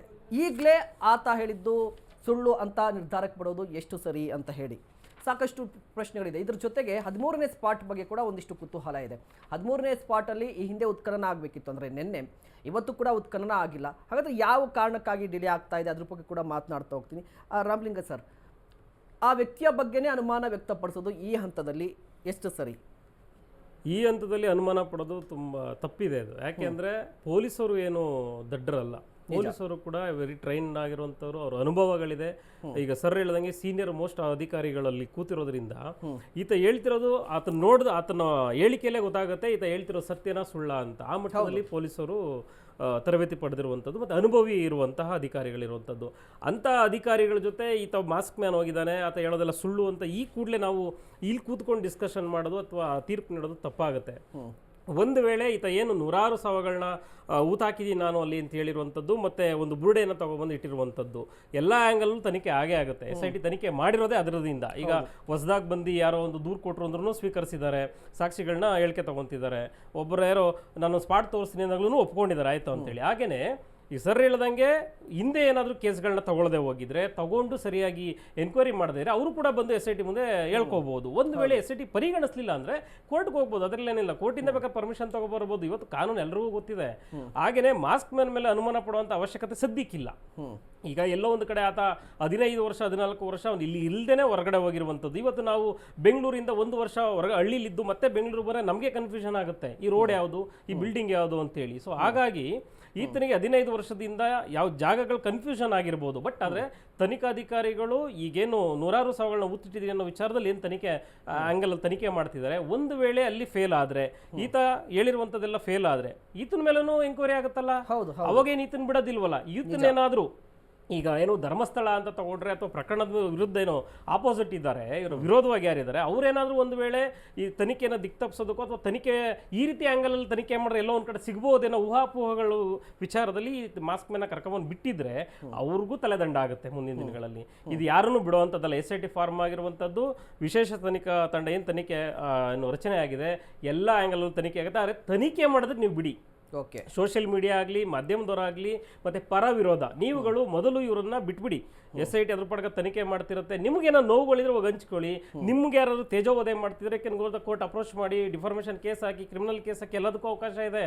ಅದನ್ನ ಬಿಟ್ಬಿಟ್ಟು ಅಲ್ಲಿ ಯಾರೋ ವರದಿ ಮಾಡಕ್ ಬಂದ್ರು ಅನ್ನೋರ ಮೇಲೆ ಗೂಬೆ ಕೂರಿಸುವಂಥದ್ದು, ಅಲ್ಲೇ ಮಾಡುವಂಥದ್ದು, ಇನ್ಯಾರೋ ವಿರೋಧವಾಗಿದ್ದಾರೆ ಪರವಾಗಿದ್ದಾರೆ, ಇದೆಲ್ಲ ಬಿಟ್ಟು ಏನು SIT ತನಿಖಾ ತಂಡ ರಚನೆ ಆಗಿದೆ ಇದಕ್ಕೆ ಸ್ವತಂತ್ರವಾಗಿ ತನಿಖೆ ಮಾಡೋದಕ್ಕೆ ಮತ್ತೆ ಪೀಸ್ಫುಲ್ ಆಗಿ ತನಿಖೆ ಮಾಡೋದಕ್ಕೆ ಅವಕಾಶ ಮಾಡಿಕೊಡಿ ಅಂತ ಹೇಳಿ ನಾನು ಕೇಳ್ತೀನಿ. ಓಕೆ ಕಶ್ಯಪ್ ಸರ್, ನೀವು ಆಗಲೇ ಒಂದು ಮಾತು ಹೇಳ್ತಾ ಇದ್ರಿ, ಒಂದು ಅಜೆಂಡಾ ಸೆಟ್ಟಿಂಗ್ ಷಡ್ಯಂತ್ರ ಹೇಳಿ ಅಂತ. ಅಂದರೆ ಒಂದು ಅಜೆಂಡಾ ಸೆಟ್ಟಿಂಗ್ ಆಗ್ತಾ ಇದೆ ಇದ್ರ ಹಿಂದೆ ಅಂತ. ಲಾಭ ಇರಬೇಕಲ್ವಾ? ಯಾವುದಾದ್ರೂ ಒಂದು ವಿರುದ್ಧ, ನಾವು ಯಾರಾದರೂ ವಿರುದ್ಧ ಒಂದು ಅಜೆಂಡಾ ಸೆಟ್ಟಿಂಗ್ ಷಡ್ಯಂತ್ರ ರೂಪಿಸ್ತಾ ಇದ್ರೆ ನಮ್ಮ ಲಾಭವನ್ನು ನೋಡ್ಕೋತೀವಿ, ಲಾಭ ಇರಬೇಕಲ್ವಾ? ಹಾಗಾದರೆ ಈ ಕೇಸಲ್ಲಿ ಆ ಅನಾಮಿಕ ದೂರು ಕೊಟ್ಟಿದ್ದಾನಲ್ವಾ, ಆತ ಏನಾದರೂ ಆತ ಹೇಳ್ತಿರೋದು ಸುಳ್ಳು ಅಂತ ಹೇಳಿದ್ರೆ ಅದನ್ನ ಲಾಭ ಏನಾಗಲ್ಲ, ಆತನ ಕೂಡ ಶಿಕ್ಷೆ ಆಗುತ್ತೆ. ಹಾಗಾದ್ರೆ ಯಾವ ಕಾರಣಕ್ಕೆ ಮುಂದೆ ಬಂದ? ಒಂದು ನಿಮಿಷ, ಆತನನ್ನು ಇಡೀ ಪ್ರಕರಣದೊಳಗೆ ದೂರುದಾರ ಅಂತ ಇದೆ, ದೂರುದಾರ ಅಂತ ಹೇಳಿ he has been titled. He is not accused or he is not a title by the any police department. ದೂರುದಾರ, ದೂರುದಾರ ಅನ್ನೋ ವ್ಯಕ್ತಿ ಕೆಲಸದಲ್ಲಿ ನಾವು ಫೇಕ್ ಕಂಪ್ಲೇಂಟ್ ಕೊಡ್ತೀವಿ, ಆ ಕಂಪ್ಲೇಂಟ್ ಫೇಕ್ ಆಯಿತು ಅಂತ ಬಂದಾಗ ಅದು ಪನಿಷ್ಮೆಂಟ್, ಅದು ಡಿಫರೆಂಟ್ ಆಗಿ ಪನಿಷ್ಮೆಂಟ್ ತೊಗೊಳತ್ತದು ಇಂಡಿಯನ್ ಪೀನಲ್ ಕೋಡಲ್ಲಿ ಅಥವಾ BNS ಆ್ಯಕ್ಟಲ್ಲಿ. Complainant he has been identified as a ದೂರುದಾರ, ಕಂಪ್ಲೇನೆಂಟ್ ಅಷ್ಟೇ ಅವನು. ಓಕೆ, ಪ್ರಶ್ನೆ ಹುಟ್ಟೋದು ಇಷ್ಟು ಹೇಳ್ತೀನಿ ಕೇಳಿ ನಿಮಗೆ. ನಮ್ದು ನಾವು ಲಾಜಿಕಲಿ ಎಂಡ್ ಮಾಡೋದು ಹೆಂಗೆ ಗೊತ್ತಾ, ಹೆಂಗವರು ಈಗ ಬೇರೆಯವರು ಯೂಟ್ಯೂಬರ್ಸ್ಗಳೆಲ್ಲ ಹೆಂಗವರು ಆತನ ಫೋಕಸ್ ಮಾಡ್ತಿದ್ದಾರೆ, ಇಶ್ಯೂಗಳನ್ನು ಫೋಕಸ್ ಮಾಡ್ತಿದ್ದಾರೆ, ಅದನ್ನು ಪಕ್ಕದಲ್ಲಿ ಇಡಿ. ಓಕೆ, ಆಮೇಲೆ ಧರ್ಮಸ್ಥಳ ಪಕ್ಕದಲ್ಲಿ ಇಡಿ, ಬಿಟ್ಬೇಡ. SIT ಮತ್ತು ಇನ್ವೆಸ್ಟಿಗೇಷನ್ ಬಗ್ಗೆ ಒಂದೆರಡು ಮಾತಾಡೋಣ. ಆತ 14 ವರ್ಷದ ಹಿಂದೆ ಇದ್ದ ವ್ಯಕ್ತಿ ದುತ್ತಂತ ಈಗ ಬರೋ ಅಗತ್ಯ ಏನಿತ್ತು? ಅಲ್ಲ, ಅಲ್ಲಿಗೆ ಮಾಡೋಣ. ಪ್ರಶ್ನೆ ಇರೋದಿಷ್ಟೇ ಸರ್, ನೀವು ಆಗ್ಲೇ ಹೇಳಿದ್ರಿ, ನೀವು ಆಗ್ಲೇ ಷಡ್ಯಂತ್ರದ ಮಾತು ಹೇಳಿದ್ರಲ್ವಾ, ಷಡ್ಯಂತ್ರ ರೂಪಿಸಬೇಕು ಅಂತ ಹೇಳಿದ್ರೆ ನಮ್ಗೆ ಲಾಭ ಇರಬೇಕು. ಫಸ್ಟ್ ಆಫ್ ಆಲ್ ಷಡ್ಯಂತ್ರದಿಂದ ಲಾಭ ಇರಬೇಕು. ಈ ಕೇಸಲ್ಲಿ ಆ ಅನಾಮಿಕ ವ್ಯಕ್ತಿ ಏನಾದ್ರೂ ರಾಂಗ್ ಅಂತ ಪ್ರೂವ್ ಆದ್ರೆ ಆತನಿಗೆ ಶಿಕ್ಷೆ ಆಗುತ್ತೆ. ಇದ್ರಲ್ಲಿ ಏನ್ ಲಾಭ ಕಾಣಿಸ್ತಾ ಇದೆ ನಿಮಗೆ? ನೋಡಿ ಸರ್, ಈ ನಮ್ಮ ಕಾನೂನು ಕಕ್ಷೆ ಹೆಂಗಿದೆ ಅಂತ ಹೇಳಿದ್ರೆ, ಅವ್ರ ಹಿಂದ್ಗಡೆ ಈಗ ತಾಳಿ ಆ ವ್ಯಕ್ತಿ ಅನಾಮಧೇಯನಾಯ್ದು ಅಮಾಯಕನಾಗಿದ್ದರೆ ಆತನಿಂದ ಕಂಡು ಕಾಣ್ತಾ ಇದೆ, ಆತನಿಂದ ಇರತಕ್ಕಂತ ಘಟಾನುಘಟಿಗಳು ಯಾರಿದ್ದಾರೆ, ಶಿಕ್ಷೆ ಆಗುತ್ತೆ. ಅವ್ರಿಗೂ ಕೂಡ ಗೊತ್ತಾಗುತ್ತೆ, ಅವ್ರಿಗೂ ಕೂಡ ಬಯಲಾಗುತ್ತಲ್ಲ. ಲಾಭ ಏನಿದೆ ಇದರಲ್ಲಿ? ಲಾಭ ಅಂತ ನೀವು ಲಾಭ ಉದ್ದೇಶ planted program sir, program. Kashyap sir, ನೀವು ಹೇಳಿದ್ದೆ ಪ್ಲಾನೆಡ್ ಪ್ರೋಗ್ರಾಮ್. ಆಯ್ತು, ಓಕೆ. ಇಂಟೆನ್ಷನ್, ಉದ್ದೇಶ. ಈಗ ನೋಡಿ, 14 ವರ್ಷಗಳ ಕಾಲ ನೀವು ಸುದೀರ್ಘ ಇದನ್ನ ವಿಜಿಲ್ ಬ್ಲೋವರ್ ಮಾಡ್ಕೊಂಡ್ ಬಂದ್ರಿ. ಓಕೆ, ಆಯ್ತಾ? ಎಲ್ಲಾದ್ರೂ ಒಂದು ಕಡೆ ಒಂದು 14 ವರ್ಷದ ಸುದೀರ್ಘ ಒಳಗೆ ಅವನು ಆತನ ಸ್ಟೇಟ್ಮೆಂಟ್ಗೆ ಬರೋಣ. ಆ ಸ್ಟೇಟ್ಮೆಂಟ್ ಹೇಳ್ತಾನೆ, ನಾನು ಇದೇ ಕೈಯಾರ 100 ಹೆಣ್ಣುಗಳನ್ನು ಊತಾಕಿದ್ದೀನಿ. Okay, 14 years he was an upstanding, ಬೇರೆ ಕಡೆ ಇದ್ದ ಅಂದ್ಕೊಂಡು ಆ ಇದ್ದ ವ್ಯಕ್ತಿ ಇವಾಗ ನಮ್ಮ ಇವು ಸ್ನೇಹಿತರು ಹೇಳಿದ್ರು, ಯಾವ ಊರಿಗೆ ಹೋಗ್ಬಿಟ್ಟು 1 ವರ್ಷದಿಂದ ಬಂದರೆ ರೋಡ್ಗಳು ಚೇಂಜ್ ಆಗಿರುತ್ತೆ, ಒಂದು ಏನು ಪರಿಸರನ ಚೇಂಜ್ ಆಗಿರುತ್ತೆ, ಪ್ಲಾಂಟೇಶನ್ ಜಾಗನೇ ಚೇಂಜ್ ಆಗಿರುತ್ತೆ ಅಂತಂದ್ರು. 14 ವರ್ಷಗಳು ಬಂದಾಗ ಪ್ರಕೃತಿ ದತ್ತವಾಗಿರತಕ್ಕಂಥ ಧರ್ಮಸ್ಥಳದಲ್ಲಿ ಅಥವಾ ಏನು ಅಲ್ಲಿ ಒಂದು ಕ್ರೈಮ್ ನಡೆದಿದೆಯನ್ನೋ ತರೋದಾದ್ರೆ ಆ ಕುರುಗೂತುಗಳು ಅಥವಾ ಏನು ಮಳೆಗಾಗ್ಬೋದು ಅಥವಾ ಮಳೆ ಚಳಿಗಾಗ್ಬೋದು ಅಥವಾ ಪ್ರವಾಹ 2019 ಪ್ರವಾಹ ಕೂಡ ಬಂದಿತ್ತು ಆಯ್ತಲ್ವಾ. ಹಾಗಿದ್ದಾಗ ಇವಾಗ ಪ್ರಶ್ನೆ ಇಷ್ಟೇ ಹೇಳ್ತೀನಿ, ಅವನು ಏನ್ ಹೇಳ್ಕೊಂಡ್ ಬಂದ, ಇಲ್ಲಿ ತೆಗಿರಿ ಅಂತ ಬ್ಲೈಂಡ್ ಎಲ್ಲ SIT ಏನು ತಲೆ ಕೆಚ್ಕೊಳ್ದೇನೆ. ನೋಡಿ ಸರ್, ಒಂದು ಸಲ ಏನಾದ್ರು ಇನ್ವೆಸ್ಟಿಗೇಷನ್ ಆಗಬೇಕಾದ್ರೆ ತಹಸೀಲ್ದಾರ್ ಇರಬೇಕು, ಎಕ್ಸಿಕ್ಯೂಟಿವ್ ಮ್ಯಾಜಿಸ್ಟ್ರೇಟ್ ಅಂತ ಇರಬೇಕು, ಅವರು ಮೆಡಿಕಲ್ ರಿಪೋರ್ಟ್ ಇರಬೇಕು, ಇಡೀ ಒಂದು ಮಿಷಿನರಿ ಥರ ವರ್ಕ್ ಮಾಡಬೇಕಲ್ಲಿ. ಒಂದು ಸಲ ಹೋಯ್ತು, ಸೆಕೆಂಡು, ಥರ್ಡು, ಫೋರ್ತ್, ಫಿಫ್ತ್ ಹೋಯ್ತು. ನೀವು ಹೇಳೋದು ನಮ್ಮ ಸಾಹೇಬ್ರಿಗೆ ಮಾತು ಒಪ್ಕೊಳ್ತೀನಿ ನಾನು, ತನಿಖೆ ಆಗಲಿ, ಒಂದು ಎಂಡ್ ಅಂತೂ ಕೊಡಲೇಬೇಕು. They must be some end, ತಾರ್ಕಿಕ ಅಂತ ಕೊಡಲೇಬೇಕು. ಪ್ರಶ್ನೆ ಹುಟ್ಟೋದೇನು ಇಲ್ಲಿ ಬರ್ತದೆ ಅಂತಂದ್ರೆ, ಈ ವ್ಯಕ್ತಿ ಯಾರು, ಎಲ್ಲಿಂದ ಬಂದ, ಯಾಕೆ ಬಂದ, ನೀವು ಕೇಳಿದಿರಿ ಏನ್ ಲಾಭ ಅಂತ. ಲಾಭ ಪ್ರಶ್ನೆ ಇಲ್ಲಿ ಉದ್ದೇಶ ಏನು, ಯಾರನ್ನ ಫೋಕಸ್ ಮಾಡ್ತಿದ್ದಾನೆ, ಯಾರನ್ನ ಟಾರ್ಗೆಟ್ ಮಾಡ್ತಿದ್ದಾನೆ, ಯಾರು ಬ್ಯಾಕಪ್ ಇದೆ, ಈಗ ಈ ವ್ಯಕ್ತಿ ನೀವು ಈ ತನಿಖೆ ಭಾಗವನ್ನೆಲ್ಲ ಕೂಡ ವಿವರಿಸ್ಕೊಂಡು ಬರ್ತಾ ಇದ್ದೀರಾ. ನೀವು ಈಗ ವ್ಯಕ್ತಿಯ ಬಗ್ಗೆ ಮಾತನಾಡ್ತಾ ಯಾರು ಎತ್ತ ಅಂತ ಹೇಳಿ, ಈಗಾಗಲೇ SIT ಅಧಿಕಾರಿಗಳು, SIT ಇನ್ಸ್ಪೆಕ್ಟರ್ ಆಗಿರುವಂತಹ ಸಂಪತ್ ಅವರು ಆತನ ಡೇಟಾವನ್ನು ಕಲೆಕ್ಟ್ ಮಾಡಿದ್ರೆ, ಅಂದರೆ ನಿನ್ನೆ ತಾನೇ ಹೋಗಿ ಧರ್ಮಸ್ಥಳದ ಪೊಲೀಸ್ ಸ್ಟೇಷನ್ಗೆ ಹೋಗಿ ಆತ ಕೆಲಸ ಮಾಡ್ತಾ ಇದ್ನೋ ಇಲ್ವೋ ಅನ್ನೋದರ ಡೀಟೇಲ್ದನ್ನು ಪಡ್ಕೊಂಡು ಬಂದಿದ್ದಾರೆ. ಅದಾಯಿತು, ಅಂದರೆ ಆತ ಯಾರಂತ ಕ್ಲಿಯರಾಗಿ ಗೊತ್ತಾಗಿದೆ SIT ಕೂಡ. ಈಗ ಆತನೇ ಮಾಡಿರೋದೇ ಷಡ್ಯಂತ್ರ ಅಂತ ಆದರೆ ಆತನ ವಿರುದ್ಧ ಕೂಡ ಕ್ರಮ ಆಗುತ್ತಲ್ವಾ ಷಡ್ಯಂತ್ರ ಅಂತ ಹೇಳೋದ್ರಲ್ಲಿ. ಹಾಗಾದ್ರೆ ಏನ್ ಇದ್ರಲ್ಲಿ ಯಾರ ವಿರುದ್ಧ ಹೋರಾಟ ಮಾಡ್ತಾ ಇದ್ರು, ಯಾರು ಲಾಭ ಇದೆ, ಏನು ಉದ್ದೇಶ ಇದೆ? ಹಾಗಾದ್ರೆ ಇಡೀ ಒಂದು ಡಿವಿಷನ್ ಮಾಡೋಣ. ಒಂದು ವಿಸಿಲ್ ಬ್ಲೋವರ್ ಅಂತ ಇಟ್ಕೋಣ. ಒಂದು ವಿಸಿಲ್ ಬ್ಲೋವರ್ ಯಾರ ಮೇಲೆ ಅಟ್ಯಾಕ್ ಮಾಡ್ತಿದ್ದಾರೆ? ಒಂದು ಧಾರ್ಮಿಕ ಒಂದು ಸಂಘಟನೆ. ಎಲ್ಲಿ ಅಟ್ಯಾಕ್ ಮಾಡ್ತಿದ್ದಾರೆ? ಇಲ್ಲಿ ಧರ್ಮಸ್ಥಳದಲ್ಲಿ ಅಂತ ಹೇಳ್ತಿದ್ದಾರೆ. ಯಾವ ಒಬ್ಬ ವ್ಯಕ್ತಿ ಹೆಸರು ಹೇಳ್ತಿದ್ದಾರಾ ಅಥವಾ ಈ ಸಂಸ್ಥೆ ಅಂತ ಹೆಸರು ಹೇಳ್ತಿದ್ದಾರೆ? ಈ ಕೇಸಲ್ಲಿ ನಾನು ಪರ್ಟಿಕ್ಯುಲರ್ ಆಗಿ ಈ ಅನಾಮಿಕ ವ್ಯಕ್ತಿ ದೂರು ಕೊಟ್ಟಿರೋದ್ರ ಬಗ್ಗೆ ಮಾತ್ರ ಮಾತಾಡ್ತಾ ಇದ್ದೀನಿ. ಈ ಪರ್ಟಿಕ್ಯುಲರ್ ಆಗಿ ಆ ವ್ಯಕ್ತಿ ಬಗ್ಗೆ ಸೌಜನ್ಯ ಕೇಸ್ ಹೊರತುಪಡಿಸಿ ನಾನು ಮಾತಾಡ್ತಿರೋದು, ಅಥವಾ ಅನನ್ಯ ಭಟ್ ಕೇಸ್ ಕೂಡ ಹೊರತುಪಡಿಸೋಣ. ಇಡೀ ಈ ಪ್ರಕರಣಕ್ಕೆ ಸಂಬಂಧಪಟ್ಟಂತೆ ಮಾತನಾಡೋದಾದ್ರೆ ಯಾವ ವ್ಯಕ್ತಿ ವಿರುದ್ಧವೂ ಕೂಡ ಬಹಿರಂಗವಾಗಿ ಹೇಳಿಕೆ ಕೊಟ್ಟಿಲ್ಲ ಈತನೇ ಮಾಡಿದ್ದಾನೆ ಅಂತ ಇದರಲ್ಲಿ, ಈ ಕೇಸಲ್ಲಿ. ಮತ್ತೆ ಯಾರ ಸಂಸ್ಥೆ ಕೂಡ ಅಲ್ಲ, ಅನಾಮಿಕ ವ್ಯಕ್ತಿ ಯಾರ ವಿರುದ್ಧ ಹೋರಾಟ ಮಾಡ್ತಿದ್ದಾನೆ ಅಂತ ಇದರಲ್ಲಿ ನೀವು ಹೆಂಗೆ ಹೇಳ್ತಿದ್ರೆ? ಯಾರ ವಿರುದ್ಧ ಹೋರಾಟ ಮಾಡ್ತಿದ್ದಾನೆ?